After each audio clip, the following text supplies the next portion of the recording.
This is the Broodcast, Inkling-style Discord chat, last Friday of every month. To join, visit joshuadavidling.com/brood. And now, Operation Broodcast on Poets at War. We're lion, witch, and warded, yeah. Our imagination's running wild and free. In Middle Earth or Narnia, there's magic in what we believe. Oh, it's going well. How are you? I'm having a weird time with a Google Doc that the one that Joel sent me that it allowed me to edit it, and now I've got some kind of weird overlay thing that's keeping me from seeing the text underneath, and I'm trying to make it go away, and I'm not able to get it to go away yet. I really look forward to the day whenever Google actually just encrapifies all of their services so badly that everybody stops using them as the default. Like, I cannot explain how much I'm looking forward to that day. What's up, Abby? Hello. You doing all right? Mm-hmm. Hello. Just got off work.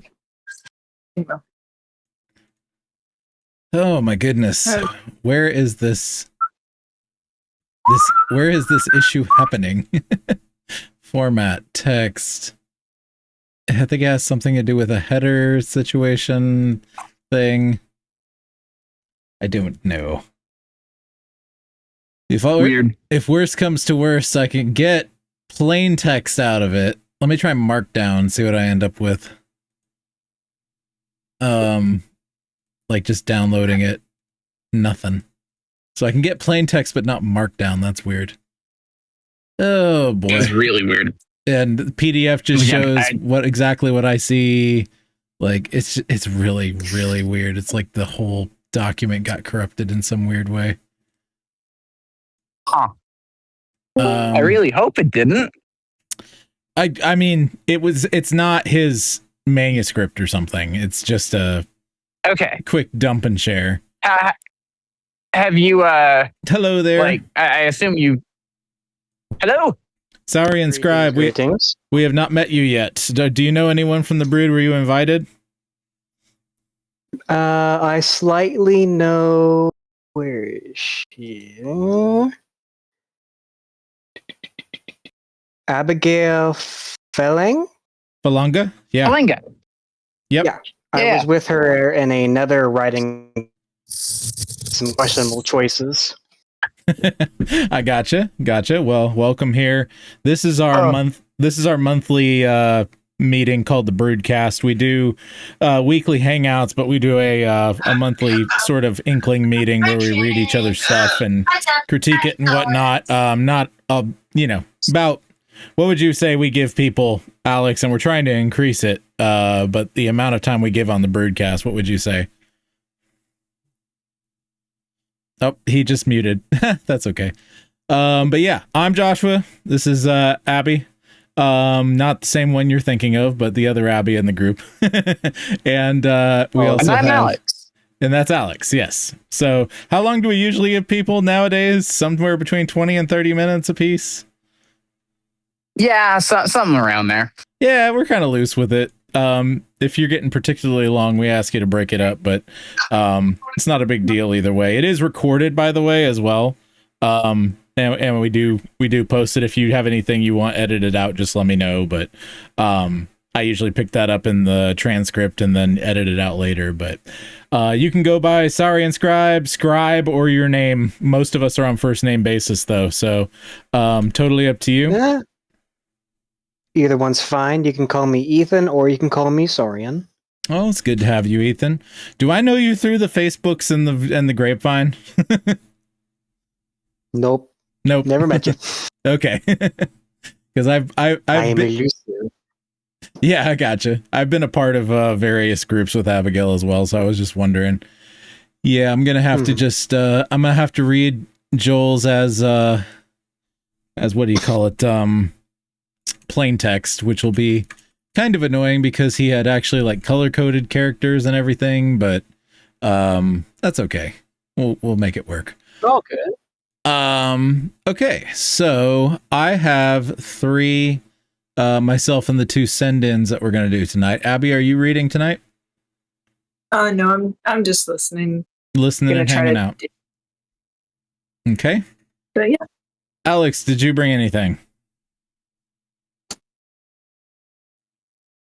We'll find out in a little bit if he brought anything. Alex is sort of our resident friend of writers. He doesn't write as much. He's written some and shared and whatever else. But it just depends. He's more interested in what we're creating, generally speaking, and he sort of runs. He's becoming more of the person who runs the Discord and all that other kind of stuff. And I'm sort of figurehead guy. What's up, Carrie? That's Daniel. Daniel, not I see. I think I see a raccoon, and I think Carrie. Can you blame me? No. Hey, what's up, Daniel? Nothing much. This is Ethan, by the way. He's new here. SaurianScribe. Nice to meet you. Or SaurianScribe, Nice to however meet that's you. pronounced. Saurian. I've heard all the versions. Yeah, Jim. How's everyone doing? Not bad. You sharing tonight or just hanging out? Just hanging out for a bit. Okay. Now, Awesome. I did a 5K yesterday and I'm sore. Yeah, I hear you. I hear you there. Well, we've got Joel, myself, and Marty tonight as far as reads. Joel and Marty are obviously not here. They're not usually here, but they send stuff in. I'm going to be starting reading from Idiot's Guide and reading through Idiot's Guide regularly on Broodcast because I'm starting to finish it. I'm in the third act finishing it, and so I figured might as well begin from the beginning again and just kind of read through and get y'all's feedback on some of the earlier parts. But Ethan, I'm an epic poet. I write epic poetry, sci-fi, fantasy, pro wrestling, random craziness. Calling it now. Yeah, okay. You are recalling me now. Okay. But yeah, so yeah, that's what I do. Marty has been writing a bunch of different stuff, but he's kind of dabbling. He's an older gentleman who's part of the Brood. Tangentially, I am reading his audiobooks right now for him, at least some of them. And he does the one I'm reading for him right now is a Western, reading it on the Broodcast. And then Joel, who is very good at giving feedback, even though he's seldom on the Broodcast, although he's been getting on more. He has had this same sci-fi story, sort of this sprawling Roland Emmerich meets Halo sort of a thing. It's not Halo, but it's kind of like that in some ways, with other aliens and things. No. I read his stuff when he has D&D night coinciding with the Broodcast. So, but he always listens later and gives good feedback. So, if you would like to grab something you've written and read it, you're obviously very much allowed. I know you didn't have any time to prep because you weren't sure what was going on, but you have? I have some things I've written, yes. Okay. All right. Well, we'd definitely love to hear it. If you have something, that you want to share, maybe 20, 30 minutes worth, whatever. We can definitely slot that in where you're comfy. We've already got 5, so we may as well get started and see how the night gets on. Sometimes we're waiting a little longer to see people show up, but sometimes it's packed right away. We get, what's the most we've ever had, Alex? Do you remember, if he's listening and can unmute? I think we had somewhere close to a dozen at one point. I think that was the craziest one. At one point, we for like 1 or 2 broadcasts in a row, we had 12 different people giving that. That was I don't know, close to 3 years ago at this point. Yeah, something like that. Something like that. That was crazy. I think the most I remember is like maybe 8 or 9 at once. That sounds about right. Yeah. When he said taste the real thing, he didn't mean literally. So let's see. Might as well, I think Marty would be a good one to get it kicked off with. and we can read through his, and then see where things go from there. See who else shows up, if anybody. And yeah, is everyone cool with that? If I go ahead and start reading Marty? Okay. Yeah, I actually went back and looked up where I left off, so that I can actually continue from where I left off with Marty. I also am trying this new thing where I'm moving you guys on the screen and reading aloud from the, or reading from the thing. I will also put the document in the chat for anyone who wants to read along. I just did a dump document once again from his manuscript. So this is just it's really big for a reason. It's for the video, the text and everything, and it's not super well formatted because I just copied and pasted it from the manuscript, and you know how that goes. But yeah. So anyway, we'll go ahead and get started with this one. This is from his book, The Cain in the Field, which I'm almost finished doing the reading for. Once again, not mine. This is Marty's, but I'm reading the audiobook. So, all right. So what we just got to was the Virgil during the 1800s, during the leading up to the Civil War.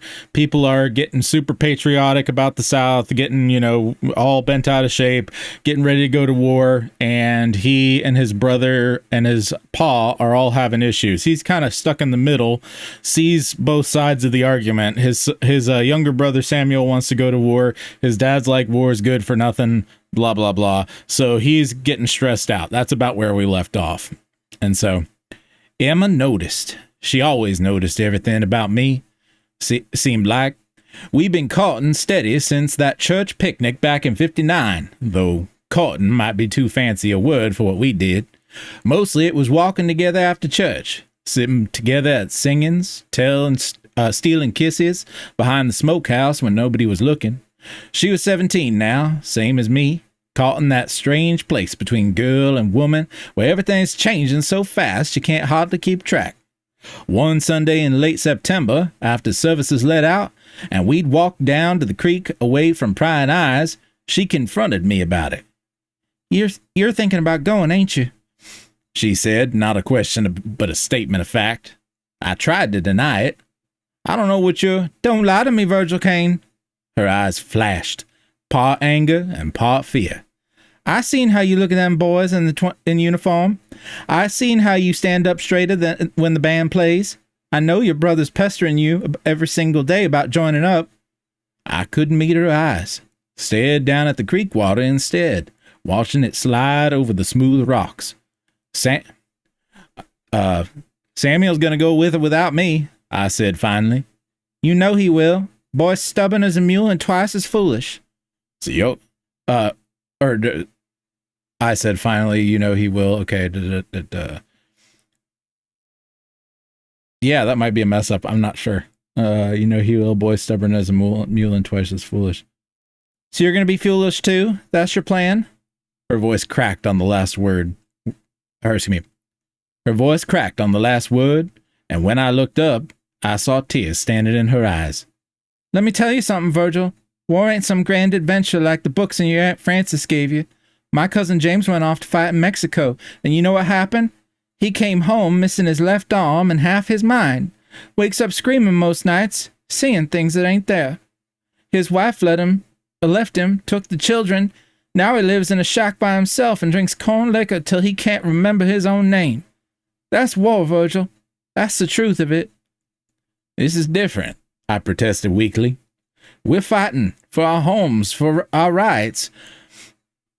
You're fighting because a bunch of old men in Richmond told you to, and you're too young and proud to see you're being used. She grabbed my hand hard, squeezing till it hurt. Promise me you won't go. Promise me right now. But I couldn't promise. The words stuck in my throat like bones, because I knew, even if I wouldn't admit it, out loud, that Samuel was going to go with or without my permission. And if he went alone, he'd be dead in a ditch before spring thaw. That's what eldest brothers do, ain't it? They keep their younger ones safe, even if it means walking into hell together. Emma saw the answer in my silence. She pulled her hand away like I'd burned her, and fresh tears spilled down her cheeks. Is this out of order? You know what? Let me check. This might be out of order slightly because of the way the formatting is going. Is that what we're thinking?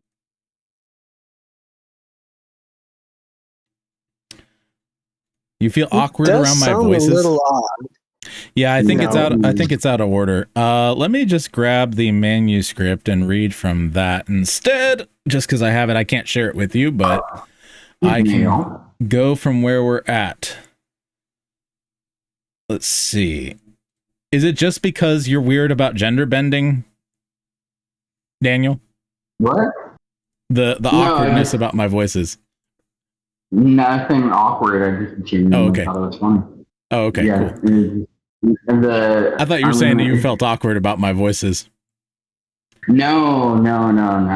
It's just, I thought it was genuinely funny. You're talented and all, so just you like, oh, excuse me, and then you're a woman now.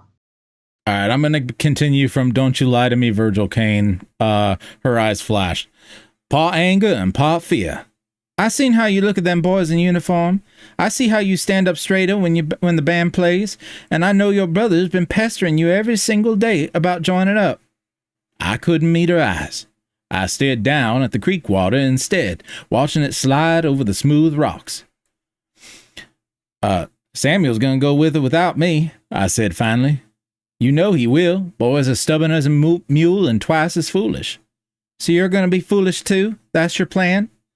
Her voice cracked on the last word, and when I looked up, I saw tears standing in her eyes. Let me tell you something, Virgil. War ain't some grand adventure like in the books your Aunt Frances gave you. My cousin James went off to fight in Mexico, and you know what happened? He came home missing his left arm and half his mind. Wakes up screaming most nights, seeing things that ain't there. His wife left him, took the children. Now he lives in a shack by himself and drinks corn liquor till he can't remember his own name. That's war, Virgil. That's the truth of it. This is different, I protested weakly. We're fighting for our homes, our rights. You're fighting because a bunch of old men in Richmond told you to, and you're too young and proud to see you're being used. She grabbed my hand hard, squeezing till it hurt. Promise me you won't go. Promise me right now. But I couldn't promise. The words stuck in my throat like bones, because I knew, even if I wouldn't admit out loud, that Samuel was going to go with or without my permission. And if he went alone, he'd be dead in a ditch before spring thaw. That's what eldest brothers do, ain't it? They keep the younger one safe, even if it means walking into hell together. Emma saw the answer in my silence. She pulled her hand away like I'd burned her, and fresh tears spilled down her cheeks. You're a fool, Virgil Cain, and I'm a fool for loving you. Then she turned and ran back toward the church, skirts flying, leaving me standing by the creek alone with nothing but the sound of water and my own cowardice for company. That was the last time we spoke before I left. I've regretted that day ever since. One October night, when the air had finally turned cool enough to smell wood smoke and fallen apples, when the first frost had painted the fields silver in the morning, Samuel came barreling into my room without even knocking, face lit up like he'd swallowed a lantern whole. They're taking the recruits tomorrow morning, Virgil. Last call before the winter sets in and everything freezes up. Captain Miller says boy 16 and up can join if their kin signs for him. He was practically bouncing on his toes, vibrating with excitement. I'm going to ask Paul first thing at breakfast. He'll sign for us. I know he will. He's proud of Tennessee, same as anybody, and he knows we got to defend our home. I sat up in bed, heart hammering against my ribs like I was trying to escape, like they were trying to escape. You been planning this? Been thinking about it every day since June. He grabbed my arm, eyes blazing. This is our chance, Virgil. Our chance to be part of something bigger than plowing fields and slopping hogs. Our chance to matter. We already matter, I said, but even to my own ears it sounded weak. Not like this, not like being a hero. He lowered his voice. going serious in the way he did when he really meant something. I'm going, Virgil, with or without you, but I'd rather be with you. Brothers side by side like them stories you used to read me from King Arthur. And there it was, the hook, baited and set. Because Samuel was right. He was going to go with or without me, and I couldn't let my baby brother ride off alone to war, or ride off to war alone. Couldn't let Ma lose both her boys when I could keep at least one of us alive. I wanted to laugh it off again. Wanted to tell him he was being a fool. But the laugh stuck in my throat and wouldn't come out. Because I saw it clear as moonlight through my window this was happening, whether I wanted it or not. The only choice left was whether I'd be there to watch his back. So I made the decision that changed everything. The decision that's haunted me every day since that, and night since, through all the years of blood and guilt and grief that followed. All right, I said, keeping my voice low so the walls wouldn't hear the carry tales. We don't ask Paul. You know what he'll say. Samuel's grin faltered. But we need to. We forge his signature. You know how to write his name. I've seen you practice it for school papers. And we don't leave tomorrow after they say. And don't leave tomorrow after they say no. We leave tonight, right now, before they can stop us. Before Ma can cry hard enough to drown us both and Pa can lock us in the root cellar till the recruiting wagon's gone.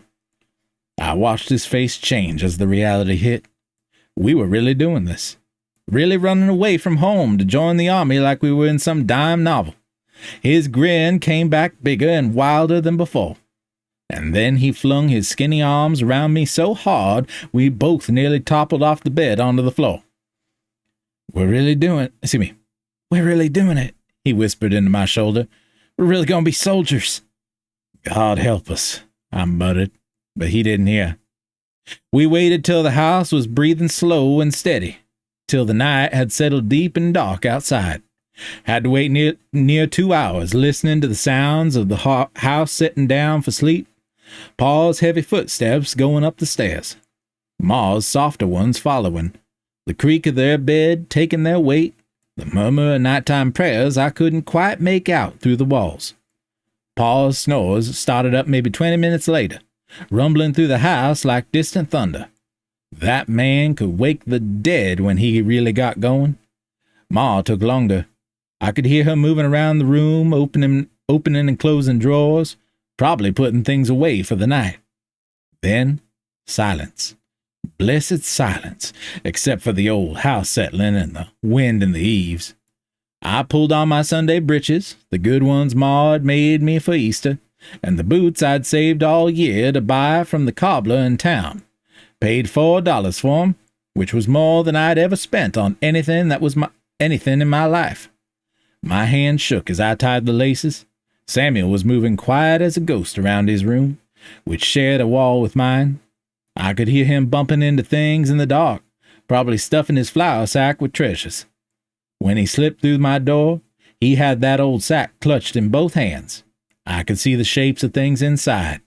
Ma's spare Bible she'd given him for his confirmation, a clay marble, probably that wooden horse Pa carved for him when he was 5. Practical things for war, I thought with bitter humor. Ready? He whispered. I wasn't. Might not ever be. But I nodded anyway. We crept down the hallway toward the stairs, moving on our toes, barely breathing. Had to pass Ma and Pa's room to get there. The door was open a crack, and moonlight from their window spilled out into the hall like a silver tongue. I couldn't help myself. Had to look one last time, had to see. The moonlight painted everything in shades of gray and silver. The wedding ring quilt Ma had stitched herself before she married, each ring a different scrap of fabric with its own memory attached. The old dresser that had been Pa's grandmother's, still smelling faintly of cedar sachets Ma had kept in the drawers. And them, Ma and Pa, lying there peaceful, not knowing their boys were about to break their hearts. Ma was curled on her side, one hand stretched out across Pa's pillow, like she was reaching for something in her dreams. Maybe reaching for us, already feeling us slip away, Her hair was loose, spread across the white pillowcase like dark water, and her face looked younger and sleek, the worry lines smoothed away. Paul lay on his back, mouth open, gray showing heavy in his beard. When did he get so gray? When did he start looking old? His hands, those hard, work-gnarled hands that had built this house and plowed these fields and held me when I was small enough to cradle, lay loose on the quilt. Hands that would wake up tomorrow and find their sons gone. My throat closed up so tight I thought I might choke on all the words I couldn't say, all the goodbyes I wouldn't get to give, all the apologies that would have to wait for a letter I didn't know how to write. Samuel tugged hard on my sleeve. "Come on, Virgil. We gotta go now or we'll lose our nerve." He was right. Another minute and I'd wake him up myself just to keep from having to do this. I followed him down the stairs, careful-like, where the third step creaked, counted from the top. Always the third one had been creaking since I was old enough to sneak out, and the seventh one groaned if you put your weight wrong. We learned these stairs better than any catechism. Learned which boards talked and which ones kept secrets. Out on the porch, the dogs raised their heads from where they slept. Old Blue and young Rufus. They whined soft in their throats. But they didn't bark, recognized our scent, recognized we belonged even if we were leaving. Blue thumped his tail once against the boards and laid his head back down. Somehow that hurt worse than if he'd raised an alarm. The barn was darker than the inside of a cow, and we had to feel our way to the stalls. Firefoot nicked my foot where he had smelled me, pressed his soft nose into my palm looking for treats. I didn't have none to give him. Samuel's little mare Daisy stamped nervous, sensing something wrong in the middle of the night activity. We saddled him quiet as thieves, and that's what we were, wasn't it? Thieves stealing ourselves away from the folks who loved us most. My hands fumbled with Firefoot's girth, fingers gone clumsy with guilt and fear and excitement all mixed up together. "You sure about this?" I whispered to Samuel in the dark. His voice came back steady, surer than mine. "Never been more sure of anything, Virgil. This is what we're meant to do. I can feel it." I wished I felt it too. All I felt like I was making the biggest mistake of my life and dragging my baby brother into it with me. We led the horses quiet down the lane by their bridles till we were far enough from the house that the hoofbeats wouldn't carry back and wake everyone. Past the gates, past the old oak where we'd buried 3 dogs and a cat and a clutch of baby birds Samuel tried to save one spring. Past the property line and onto the main road where our land ended and the wider world began. Only then did we swing up into the saddles. Firefoot danced sideways, feeling my nervousness through the reins. Daisy tossed her head and snorted, blowing clouds in the cold air. "Well," Samuel said, grinning wide in the moonlight, "guess there's no turning back now." That's when I heard the screen door slap shut behind us. And that is where I was planning on leaving it. So, there's Marty. Thoughts from Marty? Was definitely a captivating story. I was on the edge of my seat the entire time. Very nice. Yeah, I don't know what's going on with my brain, but I'm just catching everything and digging where this story is going. Mm-hmm.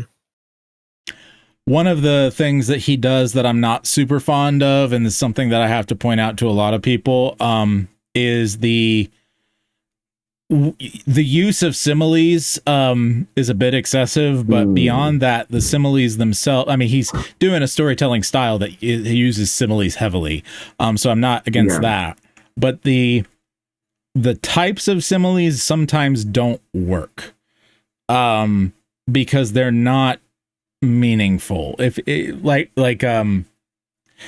One that comes to mind is, her hair like dark water. The mother makes sense as far as the color, and the kind of the way it's sprawled out. It's not a great example, but there are other similes like that where you say it's like something, and it's more like the feelings match than the actual like reality of the things match.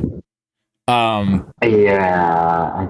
Does that make sense? Yeah, I think I get what you're saying. There were definitely a couple of times whenever one of those would come up, Loki had to look up what a simile was again.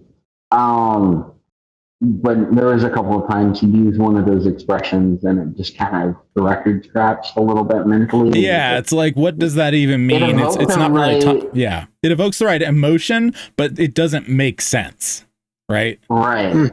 Yeah, it hit the right emotional register. Like, yeah, there needed to be a simile there, I guess, but those are stand-in ones, I think.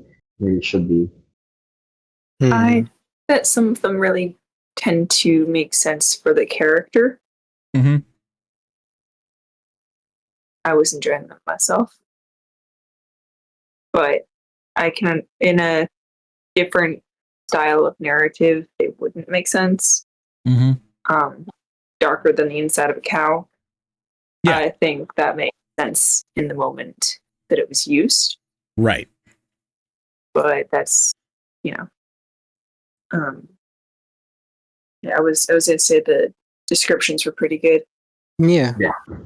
It kind of also, the similes kind of, for me, they kind of draw to, okay, I'm getting a very Western feeling with these similes being used of the way and term they're being of. So I would say congrats to, for sure, of using the similes that tie into the setting. Yes. They are themed properly. Like I said, my only issue with some of them is just that they don't make sense. And this is just something that I notice in a lot of people's writing, not just his, is when people are using similes, metaphors, or even like turns of phrase, like kind of liberally, what ends up happening is you just throw one in there and it doesn't logically make sense, but it makes emotional sense. And I think that's weak. I think it can be much stronger if you actually tie it to something real in reality that everybody can connect to. Generally speaking. So, but I do, I've enjoyed reading this one.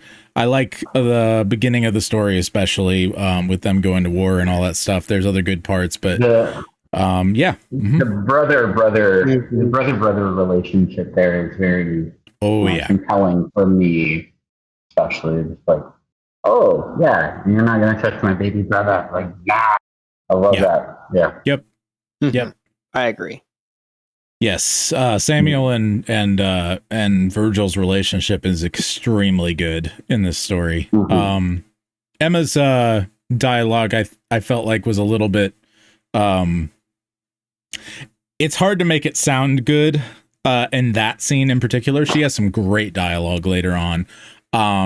She's not a one-dimensional character. She's not just but in this case, when I find it hard to write women that are reasonable and angry and compelling at the same time. Quills over there like, oh my goodness. Would you agree with that, Abby? I just said I don't think there is any such thing as a reasonable angry woman. What? You heard it here, folks. No, there are reasons to be angry, but when you're angry, being reasonable is incredibly difficult. Yeah, I didn't mean her being reasonable necessarily, but her reason for being angry. That's kind of what I was getting at. Like you understand her in the story, you sympathize with her, and you do in this case to a certain extent, but she ends up coming off whiny anyway to me, which is a little bit. It's a hard in the place that she's in. It's a hard road to haul for the character. No, it's incredibly difficult not to come across as whiny because, like, in that situation, she's being emotional. She, doesn't want him to leave, all this stuff, but she doesn't really have like a,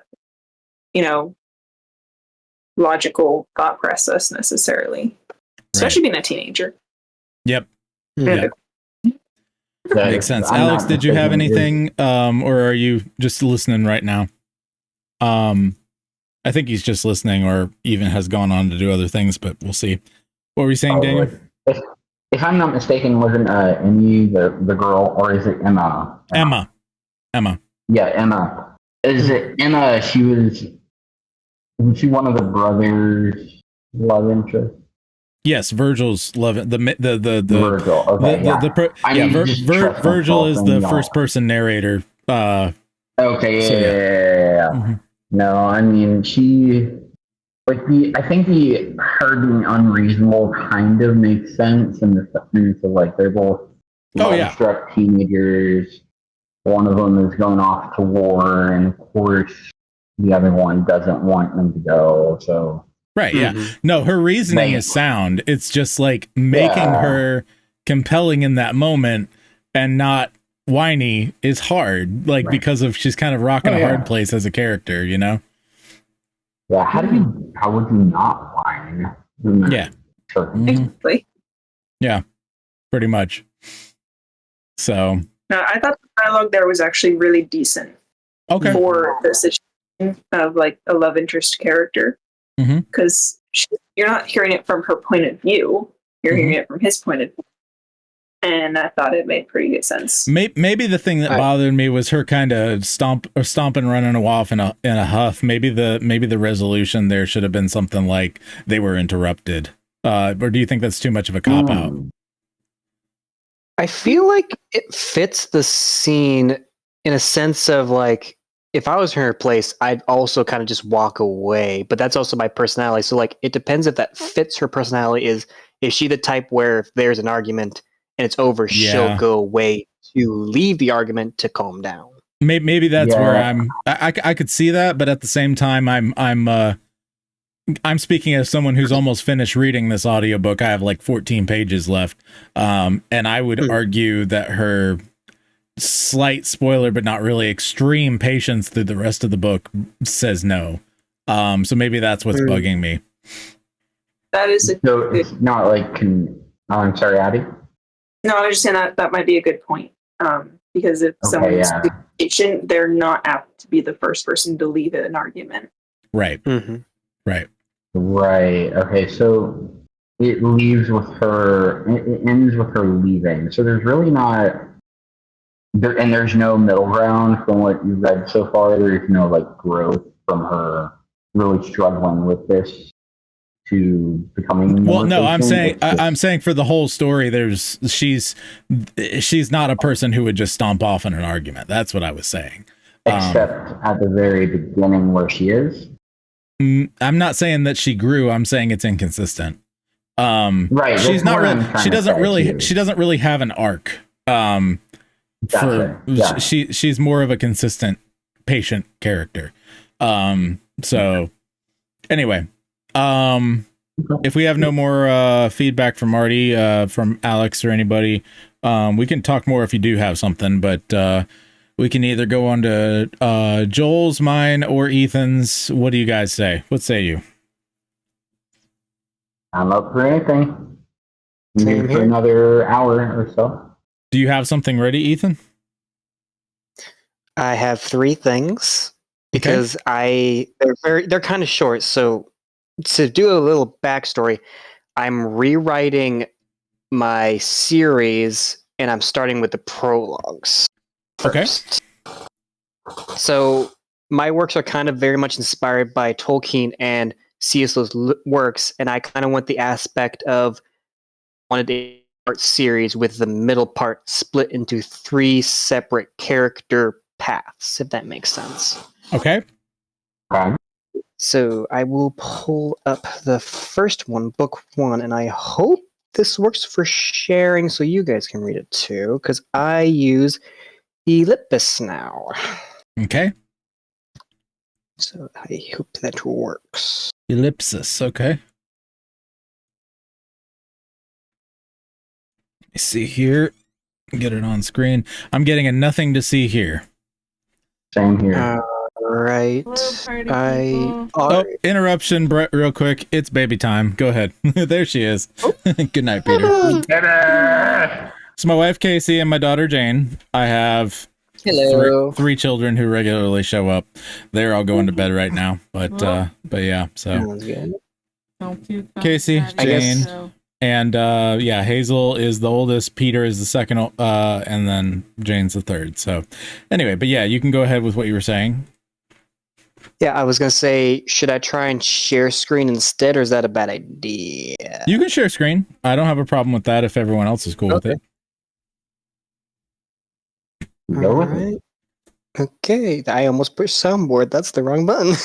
Yeah. There's some fun Never the sounds wrong here. button. All right, how's it looking? I can see it.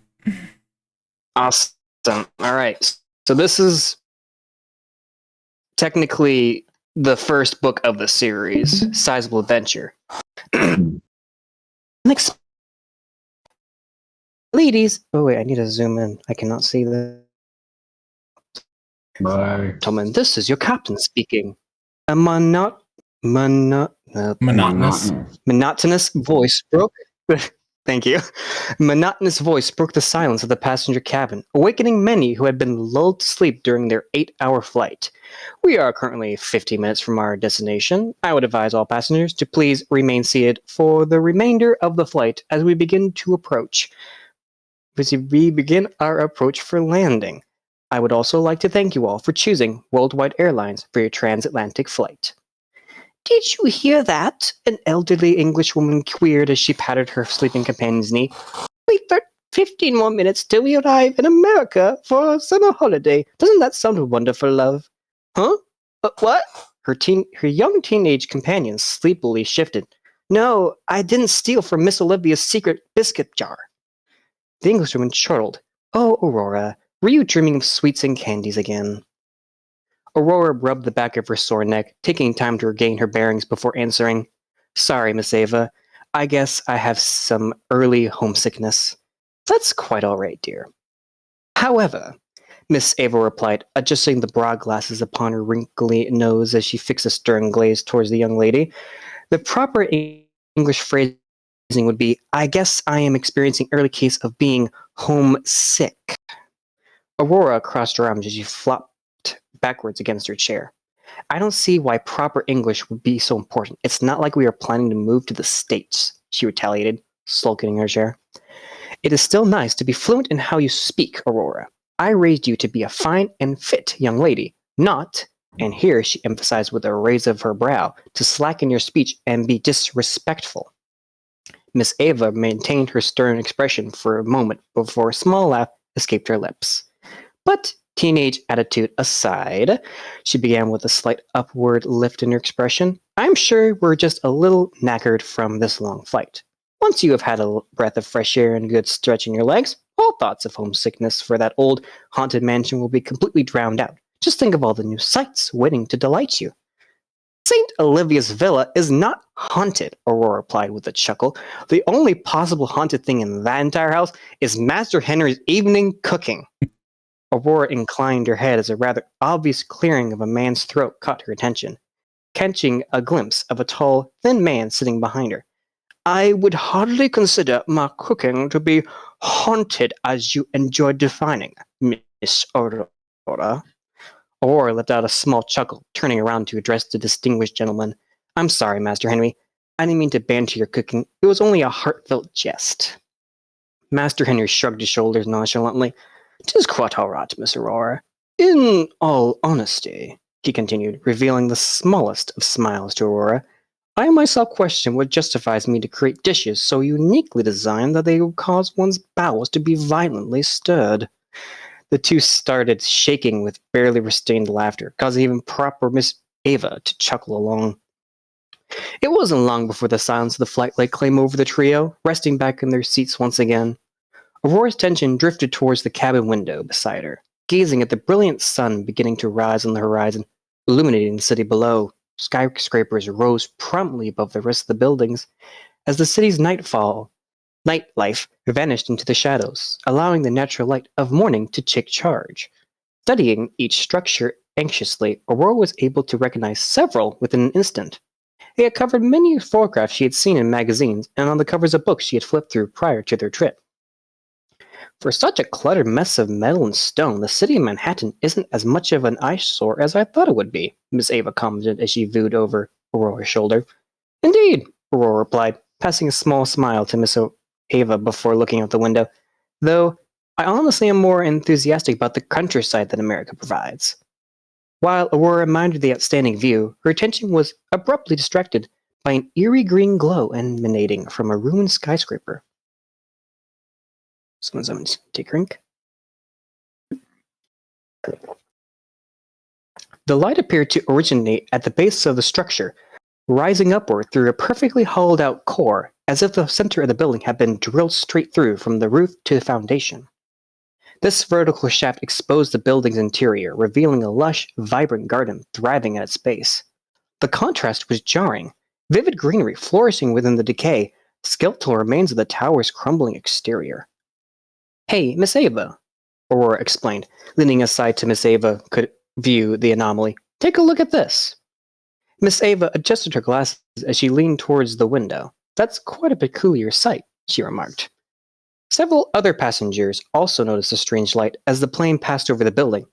But, without a moment to discuss the glow's possible origin, the bright light erupted through the building, engulfing the entire plane and sending it into several violent jolts. Screams of fear and irritation filled the plane as everyone was blinded. A second fierce impact sent numerous passengers flying out of their seats. Aurora clutched her hands around the arm of her seat, looking out the window as leaves and brush materialized into view, rushing past the sides of the aircraft. The cabin erupted in screams of terror again as the plane collided with a large object, tearing open a gaping hole near the front of the plane's right side as it was spun into sideways dive straight towards the ground. Everyone struggled to brace themselves against their seats or anything stable. Several mothers and fathers draped themselves over their children and loved ones.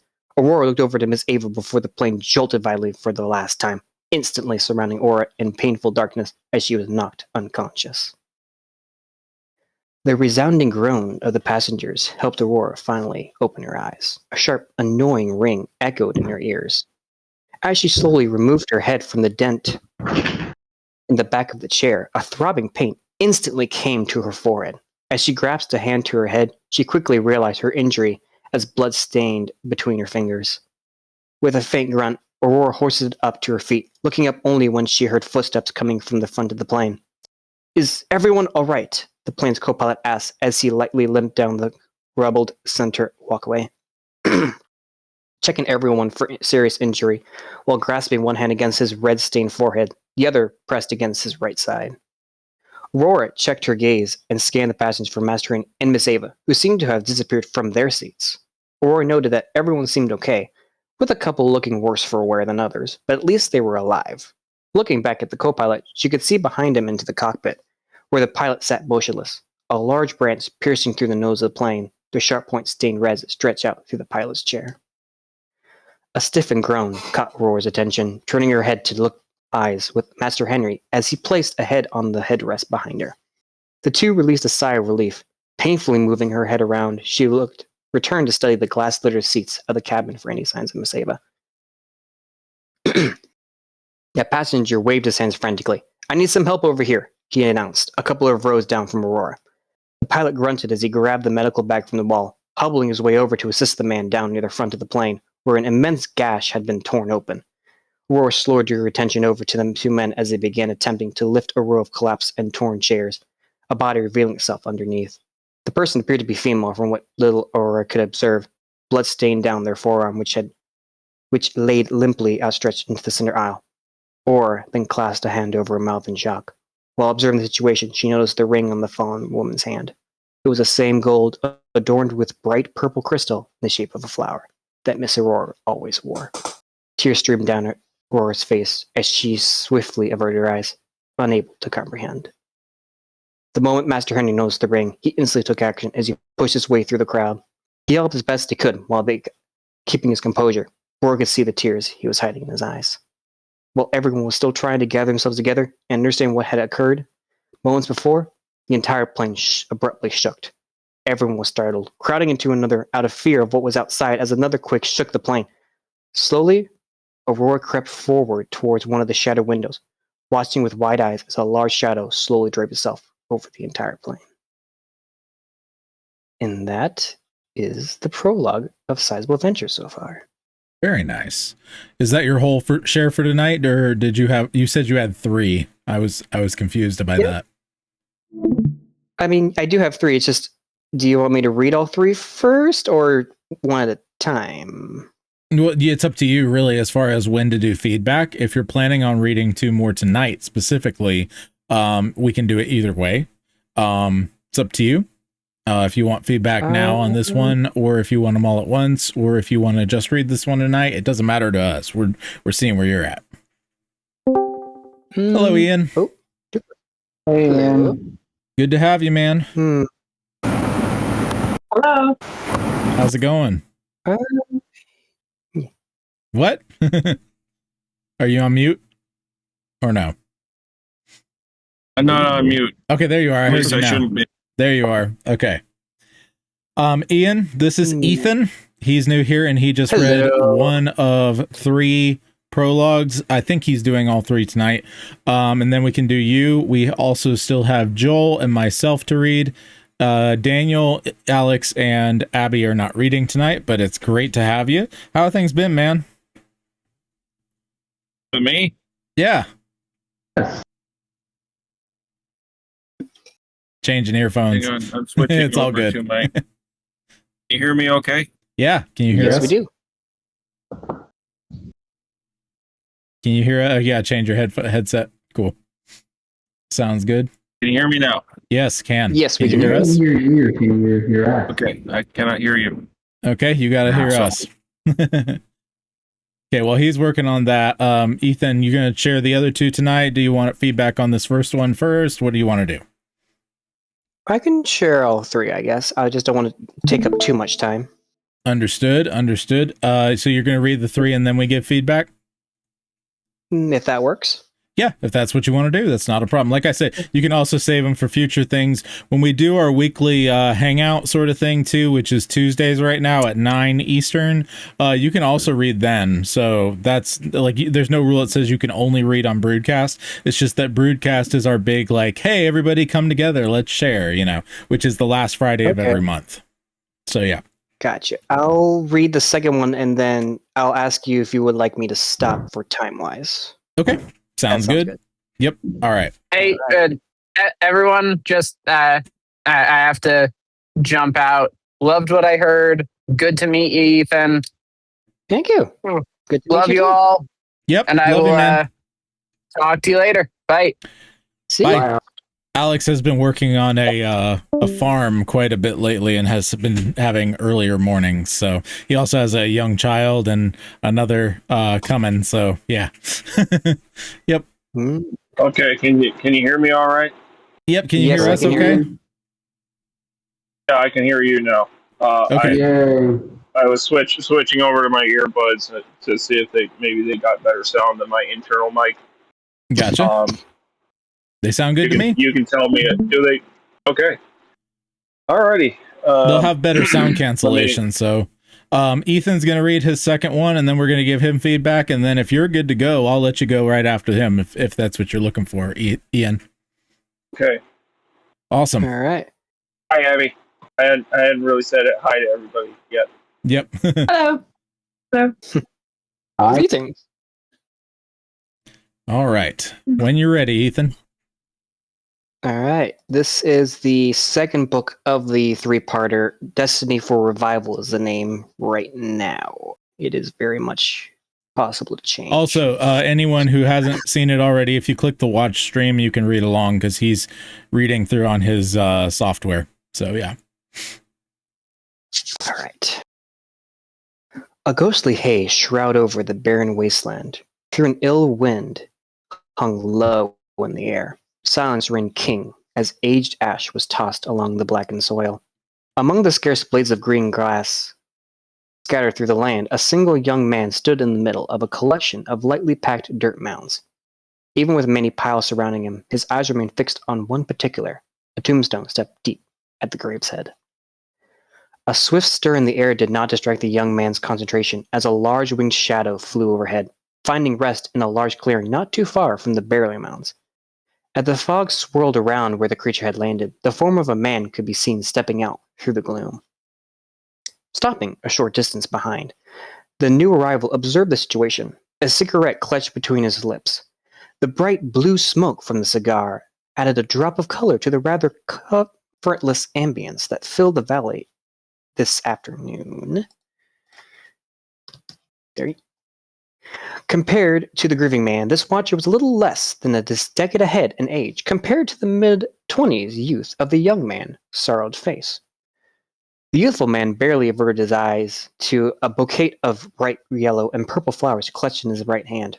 Each uniquely detailed petal brought past memories to mind. A joyful and innocent childhood, wonderful friendships, and an unexpected adventure of grandeur that he would never have dreamed. Could never have dreamed to partake in. A tear left his face and landed on one of the petals, flowing its way down towards the flower's center. I thought I might find you here, the older gent finally spoke up, addressing his presence. As he approached the younger chap, he removed the cigar from his lips. Aren't you all right, Jason? He asked, placing a hand on his friend's shoulder. Jason was determined to remain silent, gently bending down and placing the flowers at the base of the old gravestone, before letting out a quiet sigh. The former gentleman remained patient as he watched his dear old friend silently grieve, making sure not to blow any of the smoke from his cigar in Jason's direction. After a few moments of silence passed, Jason turned to look at his friend. She lived such a good life, he finally spoke out, his voice blistered in speech. Indeed she did, his friend replied, nodding agreement as they turned their attention to the headstone. She saved your skins a few times, too, he added, tapping off some of the cigar's ashes. They both let out a heartfelt chuckle, reminiscing on the past, before letting out a satisfied sigh in unison. Yeah, she was always there when I needed her at my side, always ready to the very end. Then Jason smiled.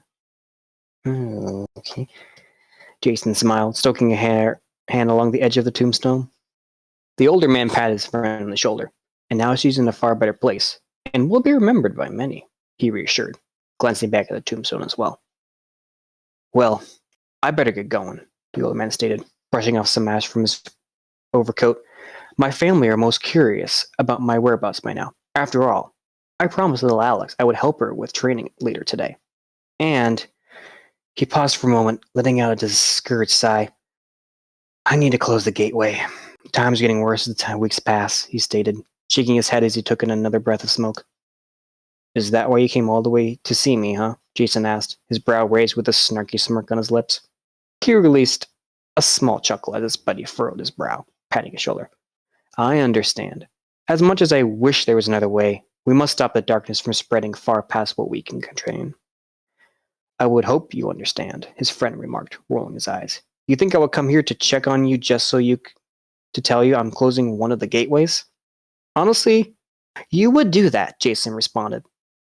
But I am glad you came to check on me. It means a lot. I wish you good. The two friends passed each other a warm smile, shaking hands before pulling out the other into a hearty hug, patting each other firmly on the back. With a warm smile, Stephen turned and departed from his friend's presence, still smoking his cigarette as he walked off. As his form disappeared in the fog, a thundering bellow filled the air, a massive hawk-like creature lifting off into the sky. Jason watched this spectacle for a few moments before turning his attention back towards the gravestone. Cards were the following. Susan Anderson, 2058 to 1827. If only you had lived a little longer, Jason sighed, glancing up to the horizon as the dwarf blue sun shined bright beside the vast yellow sun through the mist. A new day had dawned. While Jason remained beside the grave, a nearby statue wielding a sword embedded vertically in the ground slowly crumbled to life. The head gradually turned, slowless eyes watching the young man for a few fleeting moments before turning to watch the older man as his figure faded into the mist. The statue's brow crumbled and cracked as a stern scowl formed across its face, its hand grasping the sword's hilt tightly as the blade was slightly raised out from the black-stained ground, glinting a brief, blood-stained red. And that is the second prologue. Very nice. Very nice. Thank you. So, does anyone want to start before I give my feedback? I'll let you start it off. You might say things I'm already thinking. So, okay. Basically, the first one I really liked. There was a lot of good setting up. just the general fun nature of things in order to really nail home the scary tragedy and freak out of the plane crash. I think 2 words in there that are a little bit off, that sort of, while they are technically right, they sort of take away from the intensity of the moment, are the word irritated and annoyed. You say that they are irritated by the light, by the flash. When I hear irritated, I think of like a fly buzzing in my face. I don't think of like being blinded. In this particular instance, anyway, you can be irritated. It's technically true. You're irritated, right? Right. And then the annoyed part. Yeah, I'm annoyed by a headache, but if I just had a plane crash, I might be noticing other things first. What's up, Brendan? So good to have you here. Welcome. What's going on? I have come to show off my wife's work in progress. Baby. Looking very good. Hello, baby. What's up, Leon? How you doing? How you doing, bud? Very, very nice. Ethan is new here. He's sharing for the first time. Child. Hello. Did you say what a small frightened child? I said, hello, small, frightened child. Hello, He small, looks frightened freaked out child. for some reason. It's not frightened. I'd be a little bit freaked out if Brendan were my dad, too. Wow. Ian came out swinging tonight. I mean, I would be freaked out if I were your dad too, Ian. I would be really freaked out if I was my dad. Anyway. I mean, I've seen photos of him. You kind of are. We have similar beards. Brendan's is getting longer too. Very nice. Yeah, it's looking very wizardy. Brendan hasn't had a haircut in ages. By the way, hello, Ethan. SaurianScribe, known as Ethan. Yes. Yeah, my name is Brendan, but I frequently Nice to go meet you, by Brendan. Chaotic Sun or Hey You over there. Or, hey, I'm going to talk to you first because you're the new guy. Yep. Sure. Or one of the other Ians. I am one of the many Ians in the Ian verse. The Ian verse is a running gag that everybody who is, I don't know, the least bit temperamental is somehow also Ian. I guess I am at least partially Ian. They share Brendan brain and cells. I It's a are whole thing. basically- Yeah, we're basically the same person. Only he's a dad and I'm not. That's really That's the about only it. difference. Oh, and He has hair, and you I'm don't. Western. Yeah, he has much better hair than I ever did. Oh boy. Also, I like Eastern animation and comics. You prefer Western animation and comics. I'm actually kind of revising my opinion on that. Oh.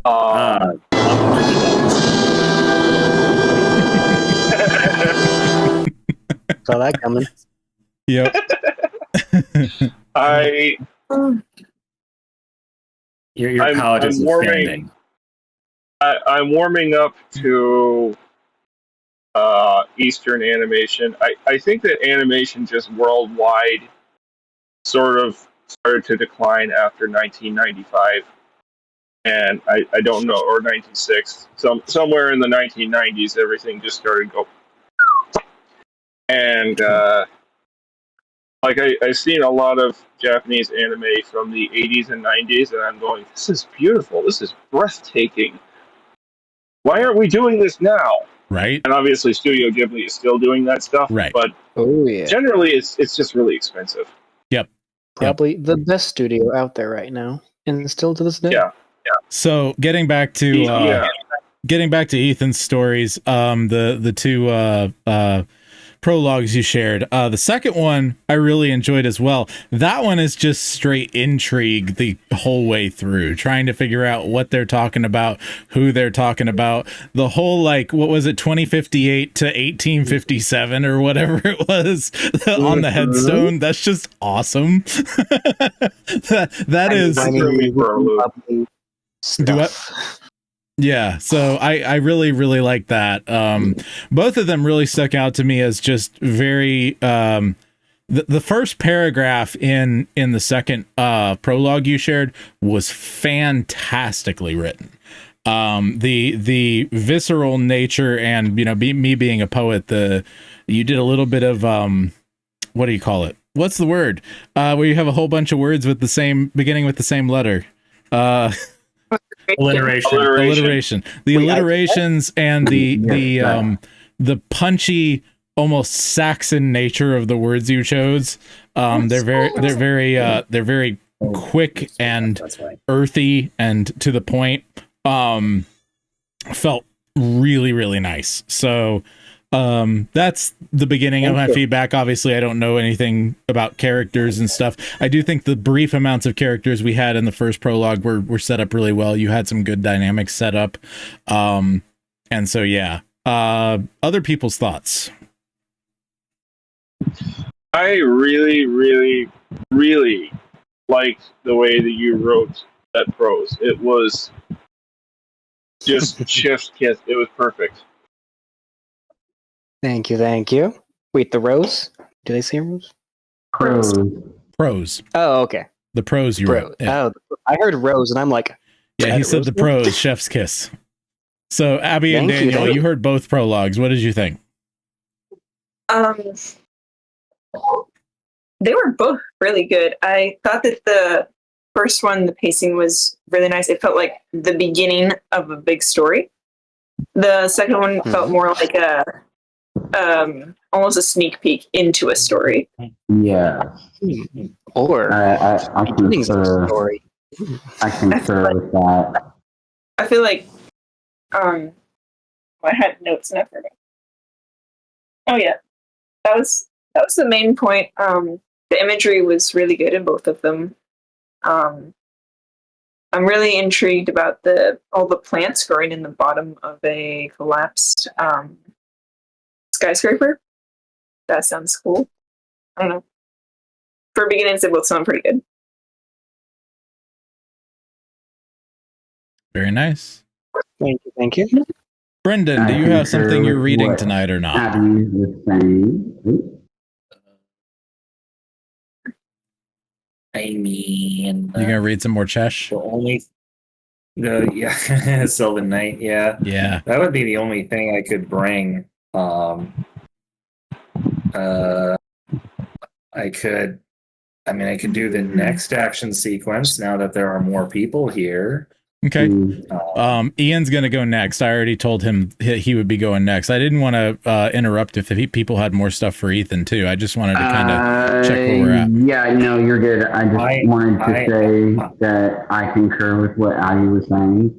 I really appreciated the imagery and the prose of the second prologue. The first prologue, I felt, had a lot more whimsy to it, which was appreciated. I do think overall there was maybe just like a couple of lines I would have tweaked and made it a bit more smoothly, like word choices. But overall, it was just very, very well done. So good job. Thank you. Alrighty, Brendan, were you saying something? Sorry, Abby. I was going to say, well, I did not hear either of them. Right. So I'm going to say that they were both terrible. I hated them. Well, then I guess I have to find my welcome to the Brood officially. No, it wasn't true until you get a dig. No, I will look forward to going back and hearing it. Yeah. Leon is sneezing. Now, Abby, did I cut you off? Were you still saying one more thing or want a couple more things for him? Or no? Just saying, I look forward to hearing more of both of the stories. Yes. And the third prologue. Mm-hmm. They sound good. Hopefully get around to actually writing more of them. Aye. Yeah, I hear that. All right, Ian, you got the floor, man. Okay. What you drinking, Abby? It's like a Sprite, except it's a knockoff brand. Oh, okay. So I'm always interested in what she's drinking because she drinks interesting things. We should create an off-brand Sprite called Dryad. Anyway.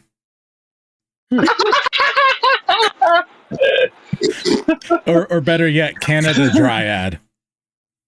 The mic cut off. So I heard dry man, and I'm like, no, I'm sorry, what? Not dry man, no, Dryad. No. We should make a Sprite knockoff called Dryad, and then I said Canada Dryad. And then Ethan's going to come right behind us with a knockoff of our knockoff. We could start like brewing our own ginger beer. Sounds good to me. Sounds like an idea. Yeah. I kind of like that. I don't think it would be profitable, but I kind of like the idea. I have a structured settlement, and I need cash now. Yes, exactly. Oh, gosh. All right. Go for it, Ian. Abby, do you remember where I left off in Heart of the Stars? You just read chapter 7, lots and lots of spiders. I think so. Okay, where did I leave off? You're about to read chapter 8. Okay, that's what I thought. Yeah. All right. Chapter 8. A reminder to properly maintain your starship. Perhaps you've been severely ill with the flu or a cold, and you've been caught between waking and sleeping for a whole night, and then you finally awake. This was the feeling Professor Stevenson awoke with. His head throbbed. His whole body ached. Had it all been a nightmare? He didn't know.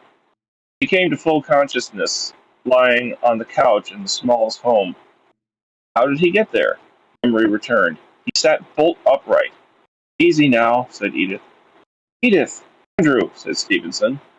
I'm so sorry. I did my experiment last night. You wouldn't believe what happened. I opened this interdimensional rift, and these things came out. They are hate incarnate. They hate everything that is good and light in the world, and they want to destroy it. They were going to use me to do it. They took control of my body. I couldn't. Slow down, said Andrew. Have some coffee. Yes, coffee, said the professor, taking a sip from the black brew. Where's Eddie? Is he all right?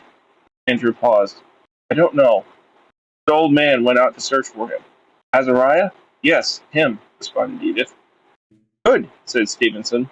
They fear Azariah. Every single one of them. They share one consciousness. Not any one of them is an individual. I was part of that consciousness. But what are they? And what do they want? Who is Azariah to them? Asked Andrew. They're like demons, said Stevenson. I thought you didn't believe in demons, said Edith. Stevenson's eyes went wide. I do not know.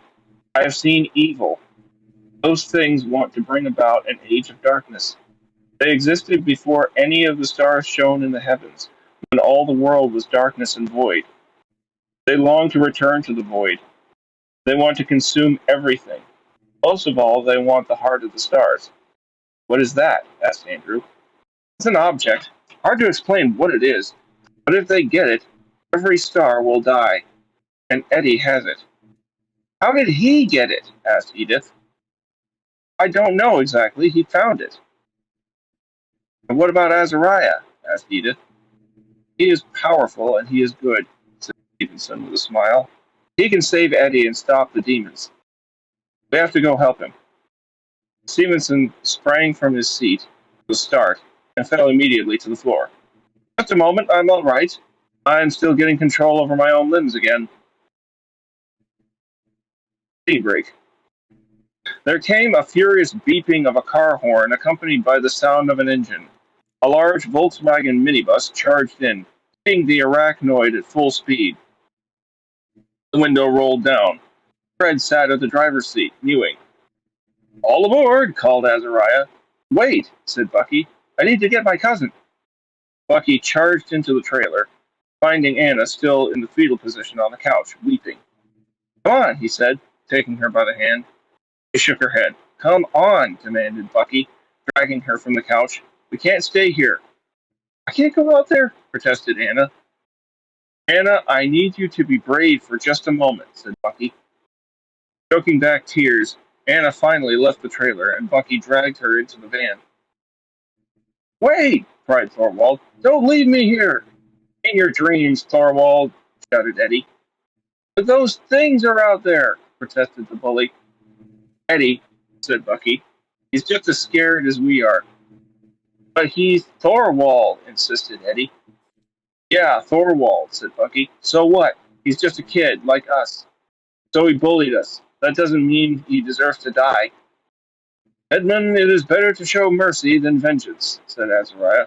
Furthermore, it's my van, and I decide who's allowed to ride. Fine, said Eddie. Come on in, Thorwald. Thorwald climbed aboard and the four children, the wizard, and the cat took off from the trailer park at high speed. Is it safe? Asked Azariah. Eddie held the heart up so the wizard could clearly see it. Excellent job. Azariah looked back at Anna. You're hurt, he said. We see the wound. Anna looked at Eddie, waiting for an explanation. It's okay, he's with us, Eddie replied. Reluctantly, Anna showed her forearm to the wizard. It was a ragged, bleeding cut. It would surely become infected if left untreated.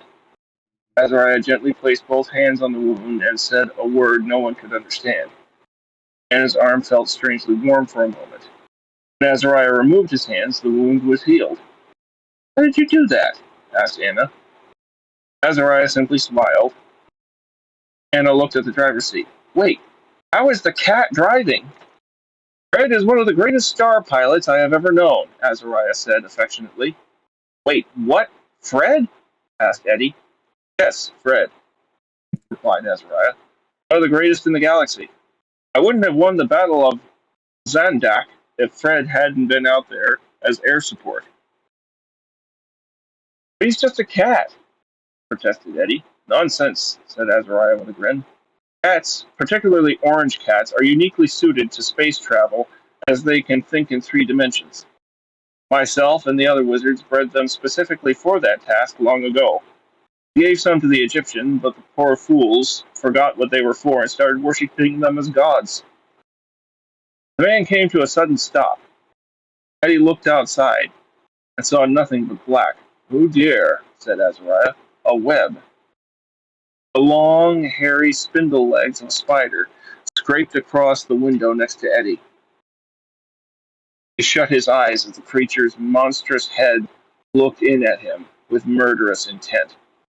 Fred mewed something in Azariah.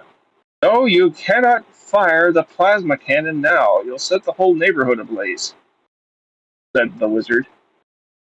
We'll have to take off, Fred protested. No arguments. We need to go. Fred mewed in affirmation as Azariah pressed some switches on the console of the van. The passengers felt a sudden change. The van was no longer stationary. Eddie's heart leaped into his throat. Looking outside, he realized that they were now several feet off the ground and climbing higher. They were flying. Faster and faster they sped, away from the monsters, away from Vermont, away from the Earth. What is going on? Asked Anna. We're leaving, said Azariah. Leaving for where? Soon, said Azariah. A planet in the constellation Taurus. How? Asked Eddie. How are we flying? It's all very technical, said Azariah. It's a sort of weird space stuff that I don't expect you to understand. Well, listen, whoever you are. I want answers, and I want them now, demanded Anna. What is going on? All in due time, ma'am, all in due time, Azariah replied. I demand to know now, Anna said. Azariah turned around. Listen, young lady, Anna, said Bucky. Listen, Anna. I am in charge here. You are in no place to make demands. Fred and I are about to jump to hyperspeed, and we would both greatly appreciate it if you would keep your noise to a minimum for the time being. Crossing her arms, Anna slumped back in her seat, a pouting expression on her face. There was a sudden change in velocity. A large white disk came into view. They were approaching the moon. What are we doing? Asked Eddie. We're about to take this bus to hyperspeed, replied the wizard. We have to catapult off the moon's gravity well. Best be prepared for the jump. I'm definitely gonna hurl, said Thorwald. Faster and faster they sped around the surface of the great sphere, rocks and craters passing by beneath them with greater speed. Eddie was starting to become dizzy. The lad was unused to flying. He had been on a plane exactly one time and felt a bit queasy on the Ferris wheel at the state fair. Moments later, they whipped around the great satellite and sped off toward the stars. Suddenly, what looked like a tunnel opened up before them. Bucky's heart raced with excitement. This was exactly how he had pictured hyperspeed travel would be like. Yow! Cried Azariah as they made the jump. Thorwald vomited. Anna grit her teeth, squeezing Bucky's wrist tighter and tighter, shutting her eyes to the stars speeding by. Bucky shouted with excitement. Eddie couldn't believe what was happening. Here they were in an old beat-up hippie van traveling faster than light. None of it was possible, but many impossible things had occurred over the past several days. Why not space hippies in flying vans? Anna, I can't feel my hand, said Bucky. Anna finally released her grip, panting. I really regret eating all those pizza puffs, said Thorwald. I don't doubt it, said Azariah with a laugh. You'll find the cleaning supplies in the little closet in the back. It's safe to move about the cabin now. You have artificial gravity? Asked Bucky. Oh, yes, Azariah replied. Eddie began to relax a little. They were now in deep heaven. Now, how about some answers, said Azariah. It's a long story, but we've got plenty of time. My brethren and I, we are the Star Builders. We were given intellect and corporeal form by the Everwise and asked to build and tasked with building and organizing the stars. What is the Everwise? Asked Eddie. It is not a what, it is a he, responded Azariah. He is.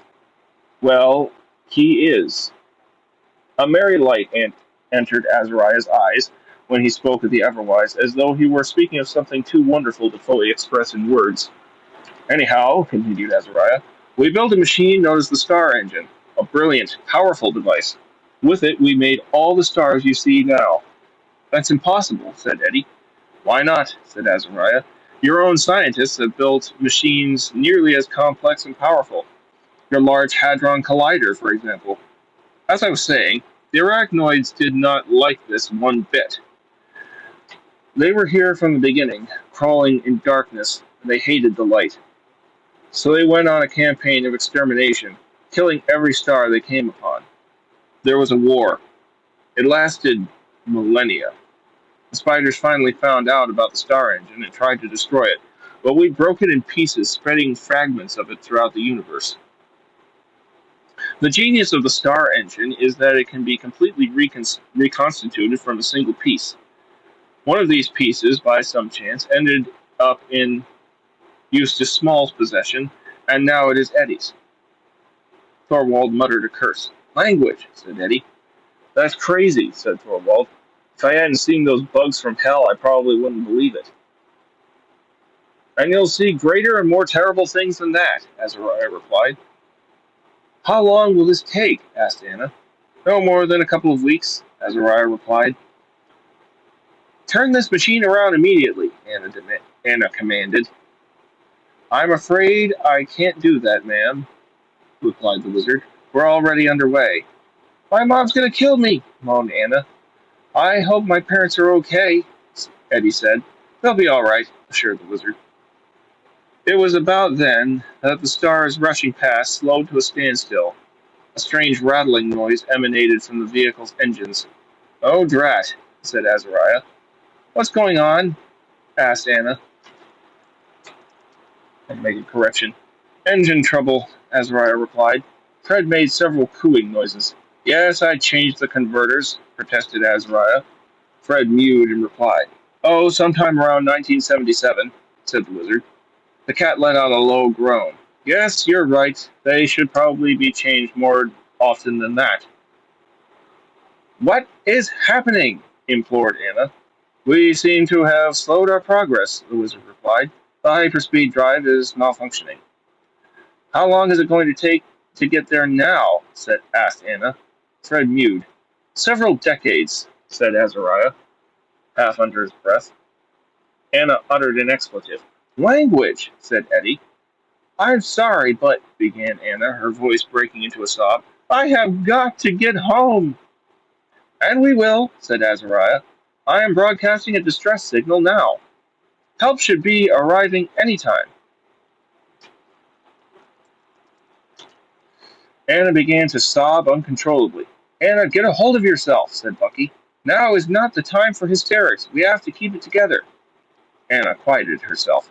Tears continued to flow, but she kept her sobbing to a minimum. Bucky was right. This wasn't the time to cry. Now she can only wait patiently and pray that help arrives soon. "You got a toilet in this thing?" asked Thorwald. "In the back, behind the steel door," said Azariah. Thorwald unbuckled his seatbelt and approached the area indicated by the wizard. Then, as if their predicament was not terrible enough, the sea of stars outside became obscured by a shroud of blackness. "Oh, not again," said Azariah. End of chapter 8. Well done, sir. Well done. I have 2 lines that I would like to suggest as additions right away. They are, first of all, when he heals Anna and she says, "How did you do that?" or whatever she says. Have this as the reply. "Isn't it obvious? I'm a wizard. What do they teach in these schools?" I'm just going to say, I agree with Anna. What is going on? Exactly. Just like, okay. All right, this is your first introduction to Heart of the Stars, Ian's story. Ian, Ian's story is basically him throwing all the crap he loves into one story. That's kind of what he described it as. I was about to say, it sounds like a D&D session that is inside someone's head. Yep. Kind of. Yep. That is exactly it. Also, Fred is amazing. Man. The other was amazing. The other suggestion I had was at the very, very end. Their situation got worse. You say something like that, and then you say the blackness, da da da da da da, and you tack on to that, and Thorwald didn't make it to the bathroom. His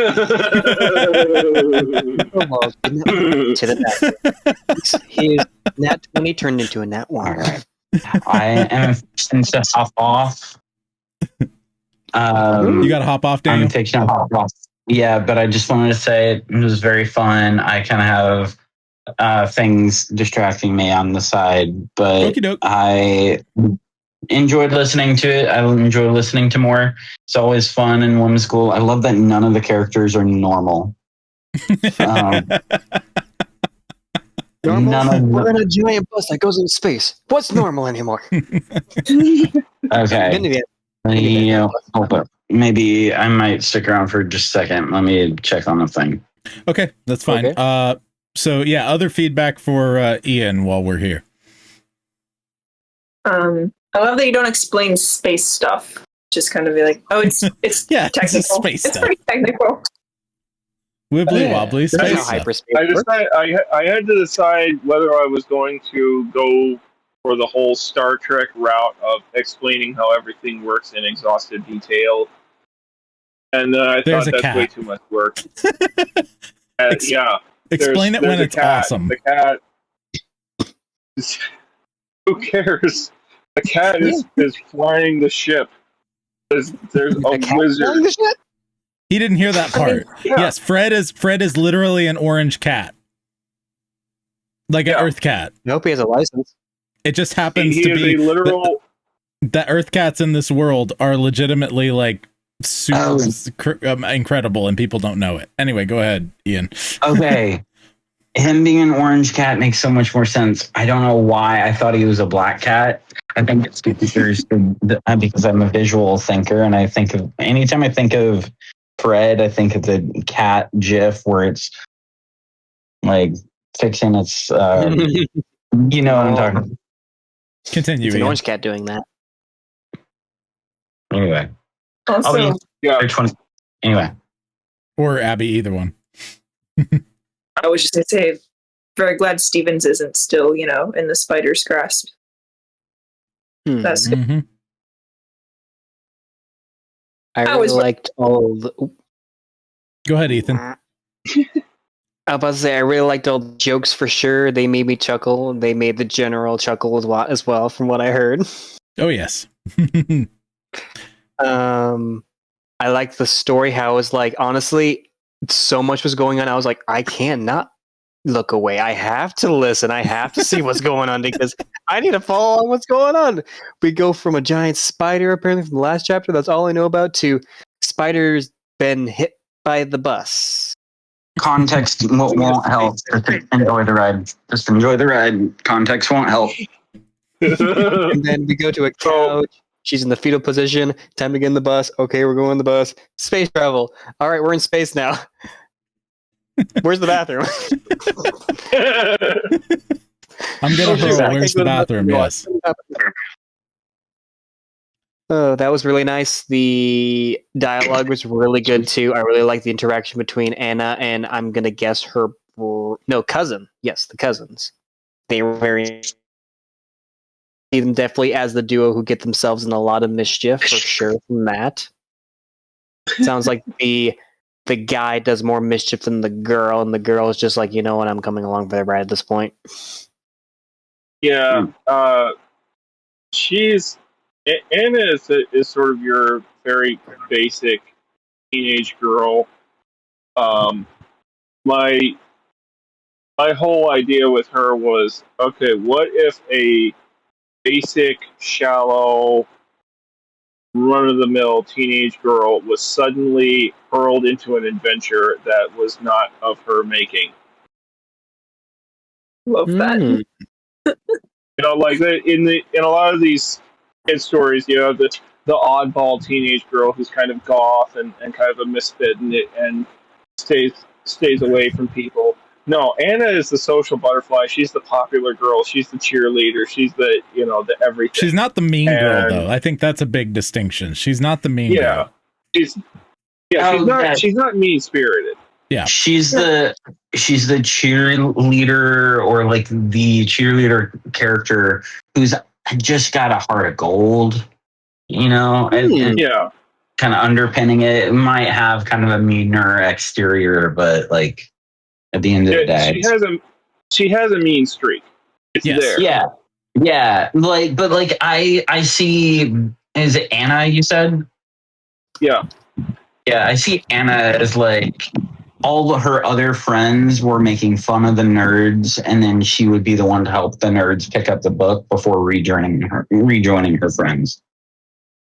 Yeah, pretty much. Yeah. But basically everything you need to know about the story was in this chapter. Yeah. The wizard knows. Yes. And there are also dinosaurs. There are dinosaurs. Yes. Oh. Also, hey, we got something mention. Does that make me an Ian now too? Because I also have dinosaurs. There you go. Love it. Oh no! Is there another addition to the Ian verse? I mean, from everything I heard from your story, that makes me an Ian. The little bit you heard of his story. What little I heard from his story, it was like this sounds like something that I would write. Oh, just No, wait. okay. How much I more? was gonna say, my dream casting for Azariah is Christopher Lloyd. Just saying. I agree. I agree to that. I fully agree to that. That'd be hilarious. My dream casting is who was it? Who was it that played Nicodemus in The Chosen? Nicodemus in The Chosen. I do not know because I have not seen it. Let me see. Oh, okay. But I will look. He's been in like that guy. Oh goodness, I thought I had it. Eric Avari. Avari, yeah, Eric Avari is my dream I could see that. for that. Yeah, I could see that. I can see that. Or actually, no, actually, Pierce Brosnan. Ooh. I could see that too. That would be funny. Who's that? He was Pierce Brosnan was James Bond for like 5 movies. He was the N64 era 007. He was the one in the N64 video game GoldenEye. Yeah. Wait, is that the oh goodness. It's the commercial. You look at anyway, yeah. So Brendan, you got to get up early too. Do you want to go ahead and get going on yours? Or can you stick around for a minute? I want to make sure that oh, you're muted. I feel bad for the new guy because he keeps getting thrown into the middle of stories that are like we're at the middle of them. So I'm trying to see if there's something I can. Maybe I should do the same thing. I should just throw you guys into the most traumatic area of my book. I was trying to. He's going to be getting something in Look up a random page and just start reading. If he sticks around, he's getting the beginning of Idiot's Guide. So there is that. But yeah, Baptist Bible Study. Yeah, that's about right. Anyway, I also have to get up early. I got 7:30 to 1 shift tomorrow. So okay, man, hang in there. We love you. All right. Okay. One day you'll hear Brendan's story. I got a 7 to 7 shift tomorrow, and then a quick phone call with someone right before this. So. If you want to keep looking, I can go ahead and read Joel. That's up to you, Brendan. I would rather have more people around than not, but unfortunately, I already got. I mean, there was a couple of training scenes in the Tiernon thing, but that's not really. We haven't read that in a while. That might not be bad. I also haven't. I mean, I could also try to do the. I don't know if anyone here has heard the climax of the middle book of that, so I could do the dragon slaying again. Dragon slaying. Yeah, you could do that. But let's do that, just because I don't want to have to try to explain too much. Okay. Plus, it's actual prose and not a movie script, and I don't get this awkward. This person says this person says that thing. So sounds good. I'll do Joel after you, and then me. So yeah, go ahead. So context for all pertinent individuals. I have a vague idea of a story. It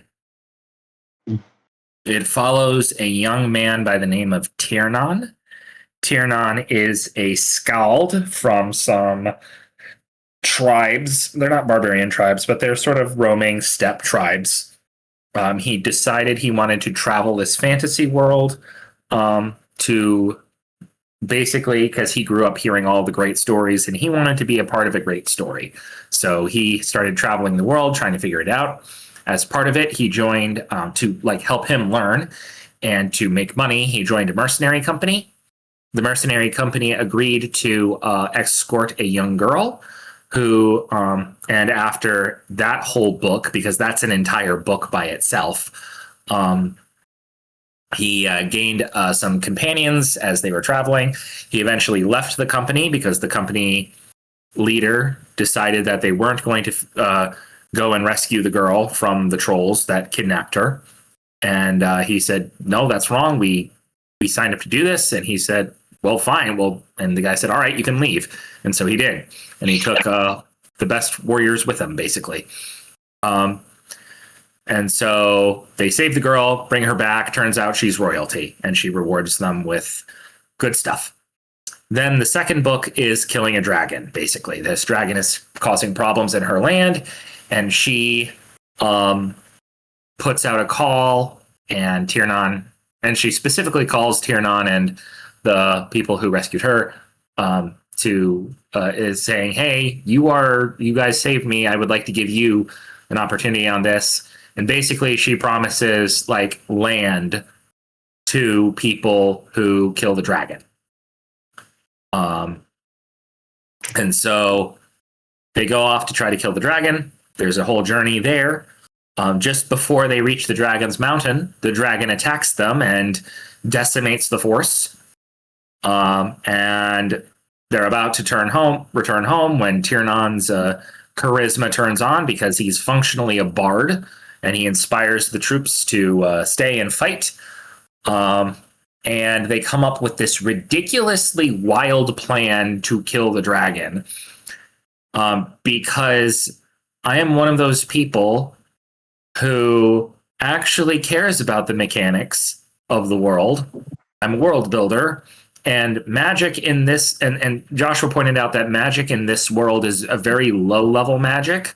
It's not low fantasy exactly, but it's like magic isn't like a dominant thing really. And there's not a lot of it being tossed around. Like there's only one character with actual magic in the party currently, and he is a shapeshifter. That's all he can do. So how do you kill a dragon? How do you kill a giant thing with a massive hide? Well, basically what they do is they trick it into leaving its lair, down it with by clipping its wing, well, not clipping its wings exactly, but by blinding it and basically steering it into the ground, into a pit, and then dropping trees on it so that it's pinned. They then fire a stake into its chest, and a half giant is basically hammering this stake into its chest. While this is happening, the alchemist created some powder that, among other things, snuffs out fire and threw it in the thing's mouth. Good luck breathing fire on us. And the idea was basically they're going to try to stab the thing in the heart because of all this stuff. So just before this point, then the plan goes off almost without a hitch, but then something happens. It's able to recover. It spits. It blasts. It is able to get some fire out that stops the thing, and the guy has to rescue someone else, and the half giant has to move. And so we're just going to start at the end of this fight. So, I will say also this is very unedited, but work with me here. Joshua, I just realized you like to have things, so let me really quickly share. We've actually done a pretty good job with that tonight. Ian didn't provide his, but yeah, I've done everyone else's, so that's really cool. I'm trying to be better at that. Copy link. Chat. Bibbity bobbity flippity boo. Yay. All right. You are looking for underneath, if you're able to see the thing at the side, on the left hand side, there's or on my left hand side, I've got the table of contents. If you go down to fighting the dragon, it's going to be underneath the outline. Okay, I will follow from there. Let me just do a quick search. Fighting. Or on your phone, it will be on the. Yep, got it. You got it? Okay, so underneath writing. Yep. All right. Tiernan heaved himself up on one knee, staring at the dragon before him. So close. They were so close to slaying the beast, yet it just refused to die. With dismay, he saw the beast. I need to edit this. With dismay, he saw it pull the iron spike from its chest and drop it to the side. It heaved its massive weight forward, blood pouring from the wound. Tiernan saw its cracked bones underneath, and there within, a glowing light that throbbed with a familiar feeling. He could see the dragon's heart. So close to victory, and all their weapons were taken. Is this it? His despairing thought crawled into his head. All our work, our plans, our weapons, and it came out to nothing? But there was an opening. He felt a hand on his shoulder. Glancing up, Tiernan looked into the eyes of Hush. Pause. Hush is the magic user. He can shapeshift. He's called Hush because he does not speak. The kindred, by the way, he's also a race of beings called kindred. The kindred gave him a serious look, then glanced up to the dragon and back to him. Hush's eyes were determined, and he gave Tiernan a single nod. The resolve that Tiernan felt back at the camp welled up in him again. He nodded back. Together, my friend. Hush knelt and helped Tiernan to his feet, and in almost an instant was in the form of a dire tiger from Nar. Tiernan pulled himself up on the back of Hush's new form as they stared down the dragon. Sensing their gaze, the dragon turned, its one eye glaring with utter hatred at those who dared stand in its way. Tiernan leaned down and patted Hush on the side. Hush began to slowly trot forward, then building into a full-force charge. Sabaxir, the dragon, bellowed and lunged forward, its jaws snapping to meet the oncoming assailants. With a roar to match the ferocity of the dragons, Alaric smashed into the side of the dragon's head. Pause. Alaric is the half-giant. Technically, they're called Taurian, but I call them half-giants for speed of explanation. Alaric smashed into the side of the dragon's head, wielding a cart to act like a makeshift shield. His attack was so sudden and swift that it caught the dragon off guard, and the force of the blow sent its head up into the side. Faster than could be believed, it pulled its head back, quickly turning so its good eye could see the charging duo. It shifted its weight and brought one of its claws in toward its chest, protecting it. From his lips, Tiernan let out a great war cry, a shout not in desperation, but in determination, and coiling, braced for impact. Sabaxir swung, as if it were backhanding a large rodent. Hush threw all of his now considerable weight forward and leapt into a pounce at the dragon's claw. The impact was great, but the tiger simply could not stop it. Hush flew back, shifting it back into his kindred form as he flew, and tumbled into the dirt. Tiernan, however, was not thrown. Hush's leap had gave him momentum, and he had leapt as well. He cleared the claw, his great-grandfather's claymore gripped in his hands, pointing toward the dragon's chest. Time seemed to slow for Tiernan. He saw the open wound approaching. The scales shimmered on either side, glistening with the blood of the dragon. The cracked bone left a hole about the size of Tiernan's torso, and the glowing heart throbbed beneath. The heart beat. This was it. He had one shot at this. The heart beat. He was at the wound. The heart was close. The heart beat. He struck. With a great thrust, Tiernan plunged his great-grandfather's claymore into the heart.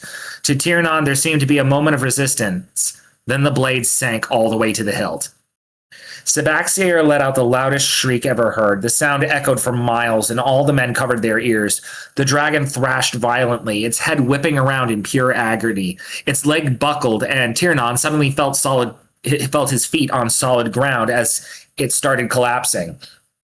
With a roar, Tiernan turned and with all of his might ripped the blade through the heart, slicing through the muscle, and did not stop until the sword was free. The spray of blood covered him, and the force of it caused him to stagger backwards. Sabaxir let out a second shriek of pain, fury, and fear. It collapsed downward, its head crashing into the dirt near Tiernan. It croaked, tried to take in a breath, and finally was still. There was silence. Slowly, the remaining soldiers moved from their cover, cautious of any tricks the beast may be playing. They moved around, congregating, gathering, till they saw the still form of Tiernan, covered head to toe in the dark blood of the dragon, his sword still gripped tightly in his hand, seemingly frozen in place. Tiernan was numb. But as they gathered, he felt their eyes on him. Looking over at the group, he saw their faces, filled with shock, some with concern, but none of them moved. The men who had followed him now waited. After this whole journey, after all their setbacks, they waited to see if they had a reason, indeed if they had permission to hope for their future. He breathed deeply, once, then twice. Looking up, Tiernan thrust his grandfather's sword into the air and let out a great cry. Though it held no words, the shout overflowed with triumph, victory, elation, and carried into the men. As if roused from their stupor, all the men cheered a mighty cheer, louder and with more life than the cheer of a company 10 times their size. They had done the impossible. The dragon was dead. Tiernan lowered his sword, and suddenly his body felt heavy. He stumbled, only to find himself being caught by Voss. Pause. Voss is a character who's been with Tiernan the longest. Appearing seemingly out of nowhere, as he always did. The men noticed and moved forward, but Voss held up his hand. Tiernan. Voss's voice seemed to force his consciousness back to the real world. It's over. Tiernan nodded, but was too weak to speak. He tried to wipe the blood out of his face, but only seemed to smear more across. Voss, he whispered. His voice was rough and weak. It's hot. Voss nodded and turned. Alaric, we need the head for proof. He needs to be washed. Be careful of the blood. You all heard him, Alaric yelled. Get your axes and hammers. We got a head to take. Come on, Voss said to Tiernan quietly, pulling him along. Tiernan took a few steps, then passed out. And scene. Very nice. Very nice indeed. Very kinetic. Even though I don't really know any of the characters very well, although, no, I mean, because I've played in this world before, right? You have. Okay, yeah. So it felt familiar to me. So yeah, no, like I could connect with it from that angle. So that's cool. Very cool, very kinetic. I love the energy. I want to know more about those characters. But yeah, that's well done. I agree. I very much agree. It was very well done. I liked the choreography a lot. I felt like I was fighting alongside them, but not actually fighting, which is really good. Yep. I liked how you made sure how it seemed seamless between each character, because it looks like you're doing third person but first person narrative. So I liked how you transferred from each character very well and easily described like who and what they're doing. Like I love that the half giant, oh, he's wielding a shield made of this. It's like that makes so much sense. Like I love that detail for sure. Yeah, love that for sure. The detail was really well done, I'd say. Abby, do you have stuff for this one? Good repetition of the heartbeat. Very nice. My only critique is at the end he gives a shout of triumph and victory. I don't know if repetition needs an edit pass. It's a really good repetition in there. Like the heartbeat. That really draws you into the scene, draws you into the character, and adds so much wonderful tension to the moment. So that's good repetition. Mm-hmm. Yeah, Brendan's biggest strength in most of his writing is his action. He is probably the best in the Brood, in my opinion, when it comes to actually writing action. A lot of us are really good at character. A lot of us are really good at emotional scenes and things of that nature in various ways. Ian and Brendan are two of the best when it comes to action, and I think Brendan does edge him out. I'll be honest with you. Brendan is just he innately sees things and thinks so strategically in the way that he sets things up and blocks his fights. I'm there. I'm seeing it. I'm in the view of the camera and in the emotion of the characters all at the same time. So, Can I talk about the heartbeat thing for a second? Yes. You want to know where I got that idea from? Whoop whoop. Narnia. Okay. I caught that a little bit. I was like, wait a minute, that kind of sounds like that reference. I was thinking about that a little bit. I was like, that sounds like a Narnia reference. When they are running, and when the two armies are leading just before the two armies clash, there's the score swells. The 2005 Walden film, yeah. The drums do a rhythmic thing as the music fades down, and then it's bam. Yep. So I'm hi, Ethan. I am a film nerd. I actually studied film. And so I think that's part of the reason why I think I might be slightly better at Ian when it comes to action. Ian approaches it from a martial artist perspective. I approach it from a filmmaker. Yes. Yes. And both are very good. So. But yeah, indeed. I can see what you're doing very well. Yeah, go ahead, Ethan. Yeah. I was about to say, like, when you said earlier you're a world builder, I'm like, oh my goodness, I'm not alone anymore. Because I am very much we got a bunch of those here. I'll give you this straight. I've been writing my series for over 6 years, and I'm just now redoing the prologues. I haven't even made a first draft yet. Yep. That's how much world building I've been doing. Mm-hmm. I like this guy. I also am an artist, so I also have to draw everything. Okay, right on. Yeah, feel free to share some of your art when you get a chance anywhere in here. The art reps channel is pretty good. Works in progress is good, that kind of a thing. But yeah, that's awesome, man. Keep cool. Working at that. And anyone else got anything for Brendan before we move on to Joel?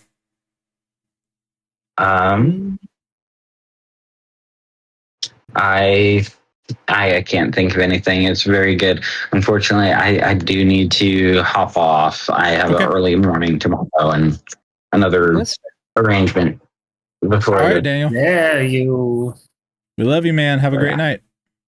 Yeah, take care. Bye, y'all. Alrighty. Yep. And then there were 4. Okay. So. Oh dear. Yeah. So Joel's story. Whoops, wrong button. Let's see here. Joel's story. I am going to have to read plain text because I did something, I don't know what, to his story. It was a dump file where essentially I dumped or he dumped a chapter and gave me some extra stuff, so I don't have the coloring that he did and whatever else for me to get the characters and whatnot, but I do have all the text, so I just had to save it as a text file. I am going to drag and drop that text file into the chat real quick. Give me just a second. Let's see. I put it in here. Yep, there it is. And there it is. Enter. So you can read along there. Once again, formatting might be a little bit funky. I'm just going to read his note as is. Let me, I need to move this over slightly because the camera's in the way of where I need to put that. Okay, there we go.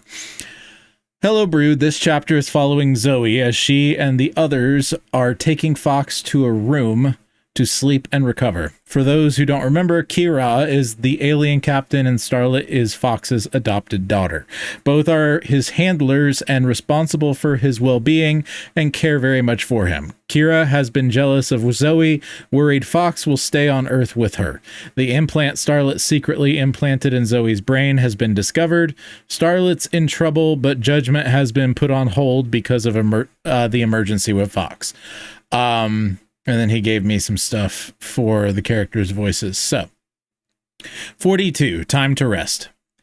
Not wanting to be alone, Zoe followed Kira as she carried Fox and his IVs down the hall. Even though the purple alien was exhausted from the ordeal, she refused to leave Fox. Putting an arm under Starlet's, Zoe steadied her as she walked. Worried it might embarrass the alien, she didn't dare tell Starlet she was transmitting her private thoughts, knowing her blue friend was too exhausted to realize she was even doing it.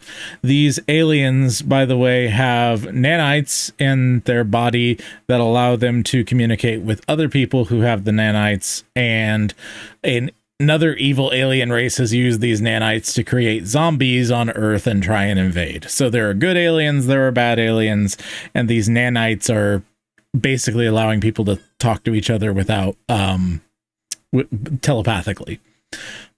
So, Starlet didn't want to leave any of them. Fox needed a dream or he would slip into more nightmares. The trauma of seeing Fox hurt and the experience of Fox's bad dream would make Kira have them too. And what would happen to Zoe when she tried to sleep again? As they approached his room, Zoe's spirits lifted. Something was filling her with a reassuring strength. She searched for its source, knowing it wasn't coming from the aliens walking with her. A door opened. Out stepped Kit, his arms full of pillows, flashing a smile that matched the strength he was sending. He highlighted a room further down in their implants. Starlet opened the door to find 2 large beds shoved together. "Oh, good," Starlet broadcast. "I was worried I would have to remote three separate dreams." Well, I think Zoe probably won't need sleep again until tonight. Human, remember? Kit reminded her, giving Zoe a wink. Strength radiated from him, filling the room. "Your room is right next door, so you can see her if you need to." "Are they going to sleep together?" Zoe asked, watching Kira place Fox in the center of the bed. "Sure," Kit shrugged. "It's like a sleepover, and you all get to share the same dream. They never sleep alone anyway." Zoe watched the 2 aliens make sure their charge would be comfortable before getting into bed themselves. "Come on," Kit said to Zoe. "I'll give you some files to read so you can understand what the nanites are doing to you. Unfortunately, I can't just let you go just yet. This is all still classified. I promise to make your stay as comfortable as possible. Once we remove your bugs, you can go back to your life. I'll compensate you for the time, and it should only be a day or 2. What if..." Zoe hesitated, looking back at Fox. "What if I don't want to have them removed?" Starlet and Kira froze as they positioned the pillows behind Fox. Exchanging a look, they turned to her. Kit smiled from ear to ear. "That's a big decision when it comes with some responsibilities. If you are serious, I will do everything I can to help. Things in your life will be different, and you'll have to make sacrifices. Once it becomes obvious that you've stopped aging, you'll have problems. Can I stay too?" She pulled her red ponytail over her shoulder. "Could I join them in the dream?" Starlet's tail perked higher as she broke into a huge grin and looked at Kira. You helped bring him out of the nightmare too." Kira let out a long sigh, letting her tension go. "You have shared this pain with both of us. I suppose you have earned the spot." This is a big step for peers sleeping together is common practice, Kit thought privately to Zoe. For Kimwa Aralta, which is Kira's longer name, a Starcraft captain letting you share the bed with herself and Fox is a big sign of acceptance. She's usually very protective. Let's see. I noticed she was giving me the cold shoulder for most of the day, Zoe thought back. You don't know the half of it. She's not one to trust quickly, especially when Fox is on the line.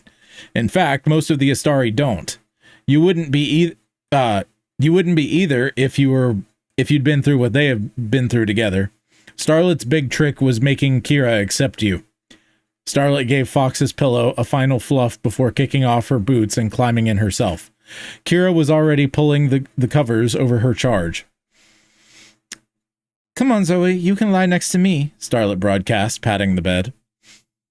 You're not going to stick anything in me this That was related to putting the nanites in her, Zoe teased.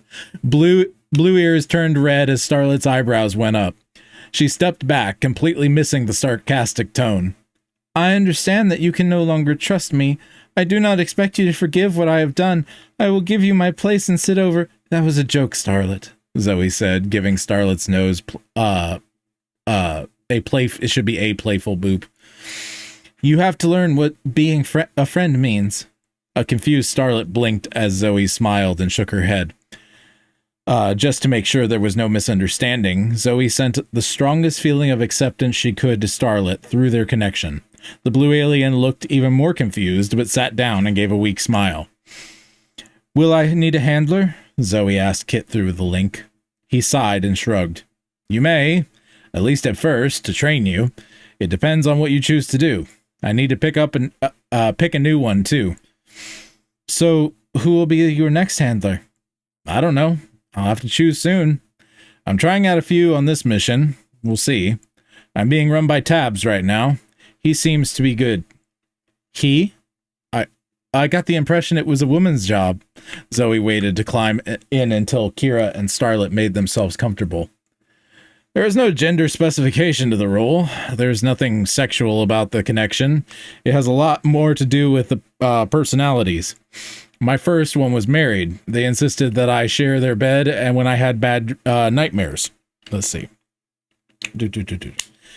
They see it as their duty. Let's see. Could I be a handler? I don't see myself being a fighter.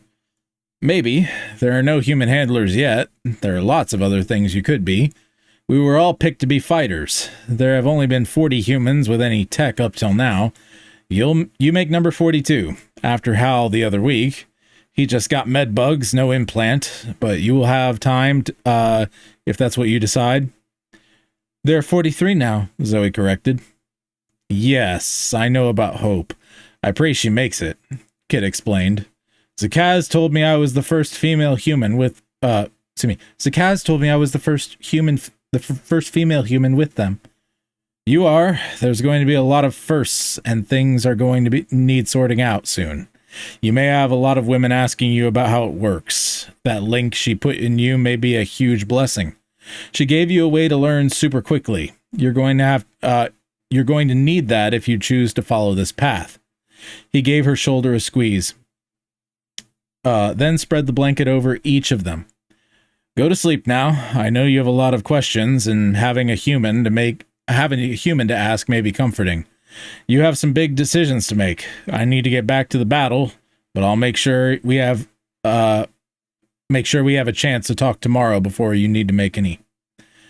Just one more. How did Fox know where I was? Why did he come and find me? That's two more. The answers will just bring up more questions. The first is because I told him where you were. See? More questions. How did I know? I called your phone and tracked it. When you turned it off, I saw that you were still alive. He gave her a smile and a wink. You'll have to ask him the rest.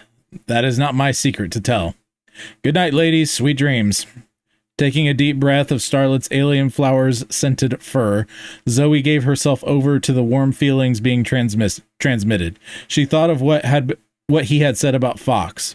So there is a connection. What can it be? Then Starlet's dream began. All other thoughts were lost as she was swept up in another amazing dream. As Zoe and Kira both began to snore softly, Starlet looked to Kit. I do not understand. Why is she not mad at me? Maybe she forgave you already, he said, tucking Kira in. What happened before Fox got hurt? Wrapping her tail around Zoe's leg, Starlet buried her face in her father's neck, the only place that wasn't burned. She stood up for me when Rip and Tally were picking on me. Then she said she was my friend. I told her I did not know how to be a friend. She said it did not matter and that I was stuck with her. I get the feeling that she is a very stubborn young woman. Lucky for you, I don't think she accepts no for an answer, Kit thought back, smiling to himself as he turned off the light and closed the door. You said she was an empath? Yes. Kit thought back. What does that mean? There was no reply.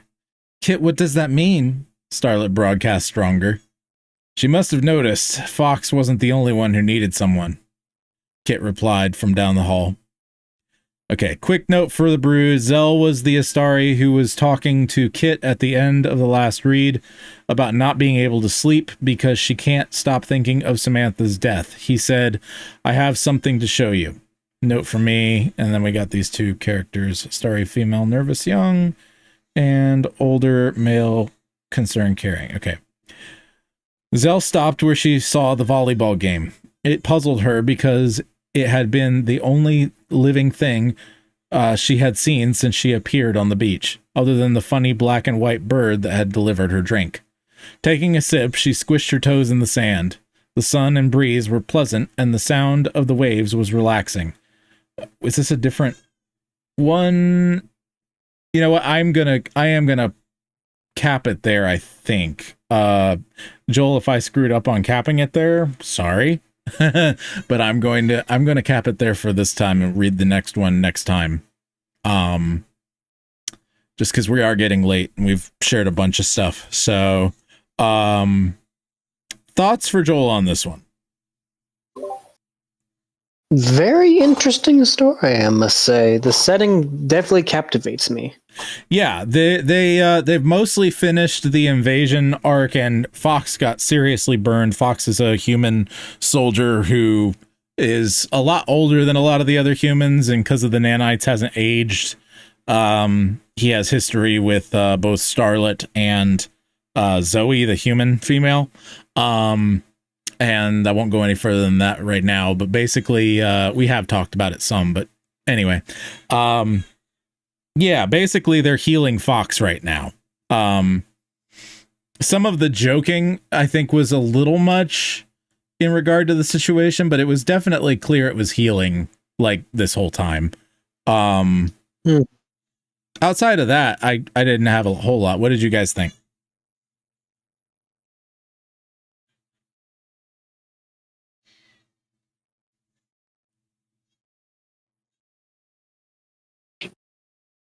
I think that it's kind of funny how Starlet has to be has to have friendship explained to her, that kind of stuff. Yep. Been a long time since I heard the last chapter, but I kind of remember it was like a breakfast scene, I think. And that was a while ago. The last one was a battle where Fox was hurt and pulled aside, and I think that was the last one. Oh yeah. Well, okay. Yeah. I'm sorry about that. Forgot. But it has been a minute since I heard the story. But so far from what I can see, the like the characters' relationship seems to be going along smoothly. And that's kind of neat. Not like you got a nice balance between that and the action, I think. Yeah.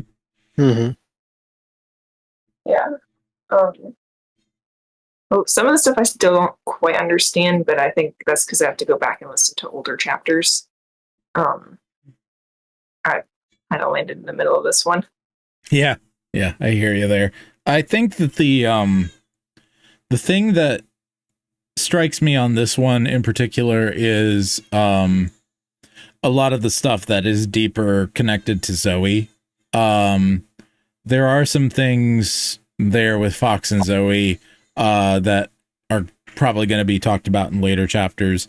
But yeah, basically they're using dreams to heal Fox because he was, super burned and whatever else. And the whole handler thing is interesting. It's a dynamic where you essentially have the person in the chair, but the person is actually in their head and is not only helping them with logistics and computer, but are actually helping like give them motivation and help them, through empathic and telepathic, stuff. And so it's very interesting, like the relationship that develops there. And we were seeing that in a pretty clear way post battle here. So yeah. Brenda, did you have anything for Joel? Not this time? Okay. Alrighty. If there's nothing further for Joel, I will go ahead and read my two poems.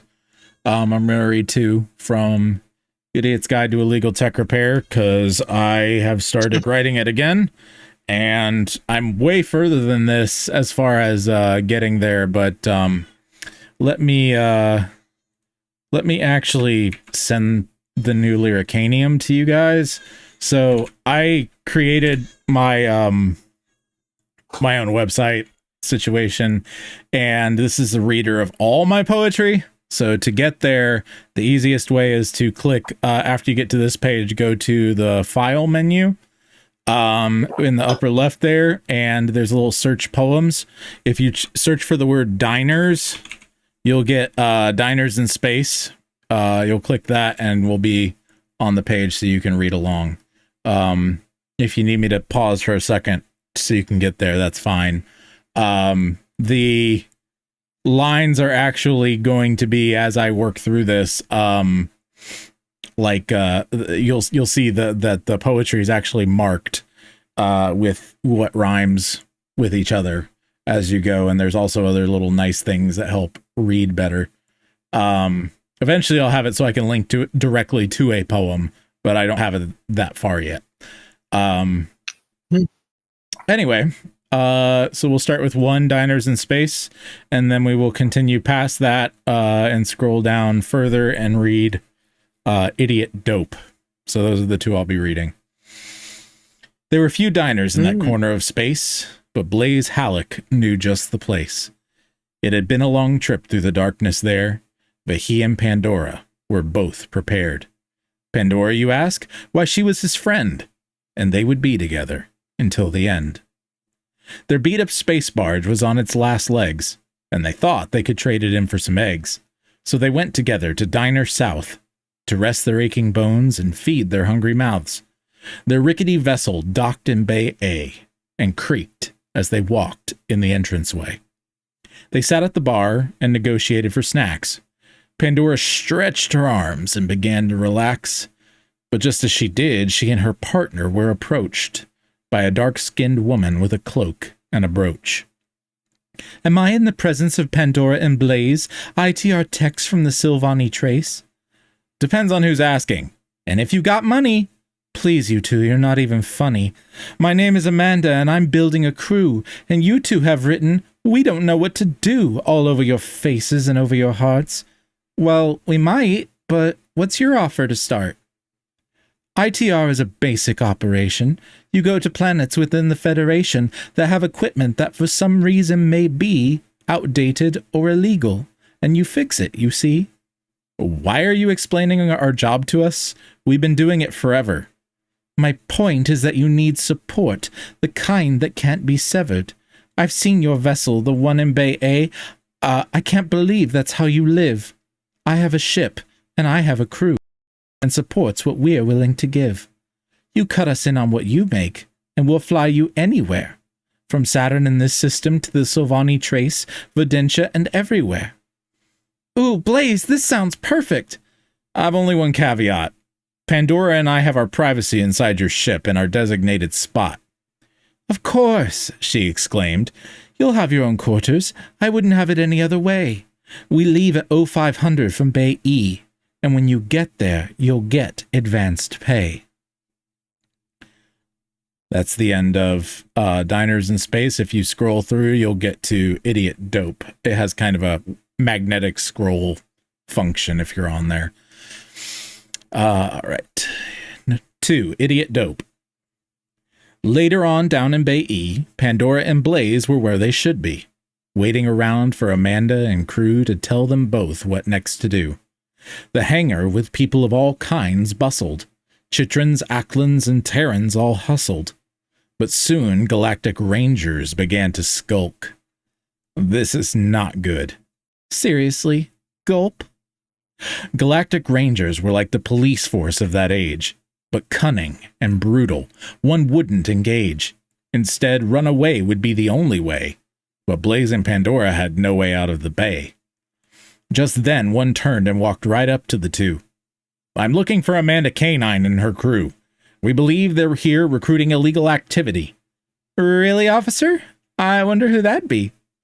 Well, this is their ship right here in Bay E, the Magnus Canis, and who might you two be? Suddenly, a laser blast rang out through the bays and struck the officer's palm. Pandora and Blaze, get in the ship! The voice came from the ship's intercom. The bay to the ship began to open, but was jammed by those who were hoping to catch these criminals as quick as they could. Then Amanda appeared and struck a ranger right where he stood. She had a stun baton and was fighting with no doubts. Blaze began to help. Pandora, get us out! Pandora nodded and swung up to the wheel of the landing gear closest to her. She crawled inside and pushed past cables through little passageways and more. Soon she heard a voice from the ship's AI. What are you doing, young woman? I need to get to the bridge of this ship. Consider that task done. 100 blue arrows now dotted her path and pointed the way well. Thank you, ship, Pandora exclaimed. Call me by my name, Wendell. Hiding behind the wings of the ship, Amanda tossed Blaze a gun. What's your deal? I had no problems before you and your ship came along. Just shut up and cover me, Amanda said, rolling behind a crate. Blaze shook his head and gave a sigh. This is great, just great. Meanwhile, back in the bowels of the ship, Pandora made her way to the bridge. Her head was beginning to ache. It hurt so much, but she pressed on, grabbing her nose's bridge. She emerged from a vent and saw a young man flipping practically every switch, but something was definitely not right as his controls sparked on the fritz. Come on, he urged her on, praying the ship would start up. They're jamming the signal. Do you have an analog auxiliary backup? Who are you? Are you with the feds? I'm a new recruit and we've got to keep our heads. Now, do you have one or not? Yes, but it's vampiric. Whatever it takes, you fuel it, I'll steer it. Back with Amanda and Blaze, the lasers continued to sound. They hid behind a pillar and seemed completely pinned down. But all of a sudden a voice came from on top of the ship, and Amanda yelled, James! Grab on! He yelled to them while lowering them a rope. He pulled them aboard. You idiot dope. Just get inside and get her going, Amanda yelled back. And a few minutes later, they did just that. Their ship rose up thanks to Pandora and the young man, and they regrouped to go over plans. So there you go. Introduction to Idiot's Guide to Illegal Tech Repair. Very intriguing. Thoughts, feedback, if you have it. I'd say, for me, I didn't know. I'd say really well written. I did not see any words that did not seem to keep the rhythm going off. I guess the one I'd see, and I think you might have noticed it too because you said it. You said vessel instead of ship at one point, so I'm guessing. Yeah, I messed up the word because I was looking at something else. I had to fix something that was going on screen. All good. But yeah. All good. It flowed really well. It was easily able to follow along. I felt like I was there, so very good with the details for her. But also, I like how you didn't do a lot of detail, and yet I could still picture what was going on. Right. Yeah, that's a fun part of poetry if you do it right. I don't always do it right, but I try. So I think these two you did very well from what I've seen so far. The dialogue was really good too. It flowed nicely in with the rest of like the whole poem instead of, not fitting in. Thank you. Yes. Yep. This is sort of my cyberpunky Firefly mashup weird thing. There's a lot more to the story, but we'll get to that another time. Brendan, I know you don't usually have much for mine because poetry. But do you have any thoughts on this?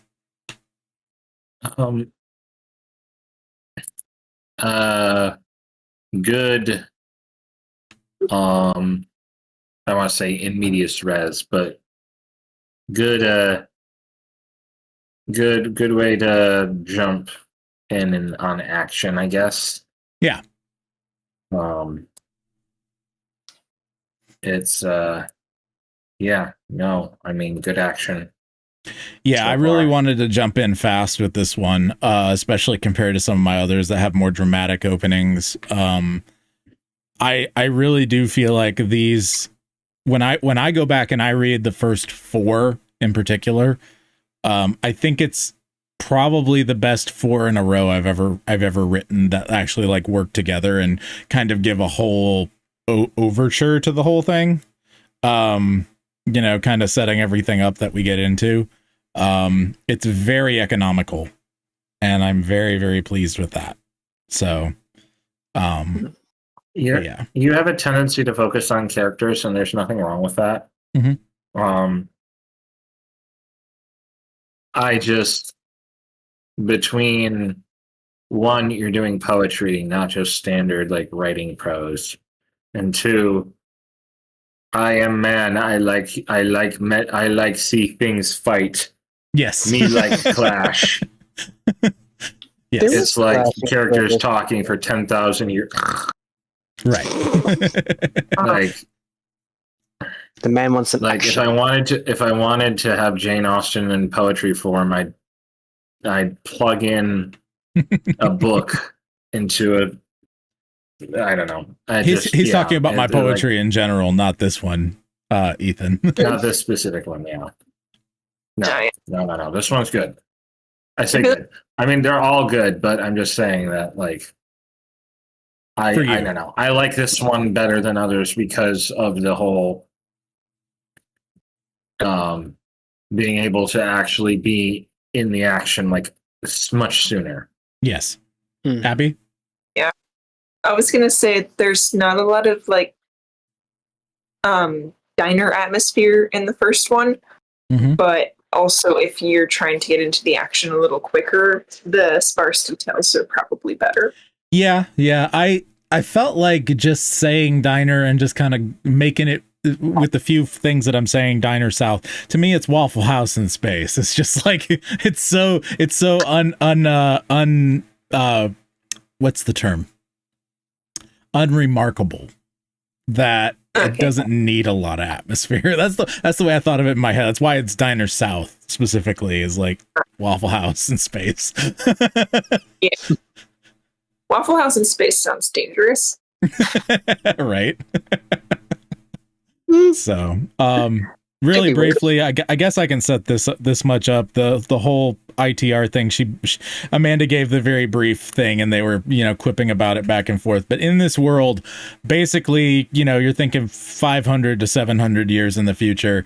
You have a benevolent Federation Empire situation where they geopolitically have rejected right to repair, and essentially take a regulation view of all technology to where they can say what's safe and what's not, and thus say, what's illegal, etc., and how you need to update and blah, blah, blah.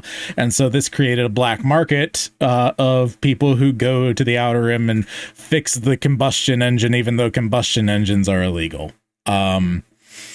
Yeah. So also very briefly mentioned was vampiric, something vampiric.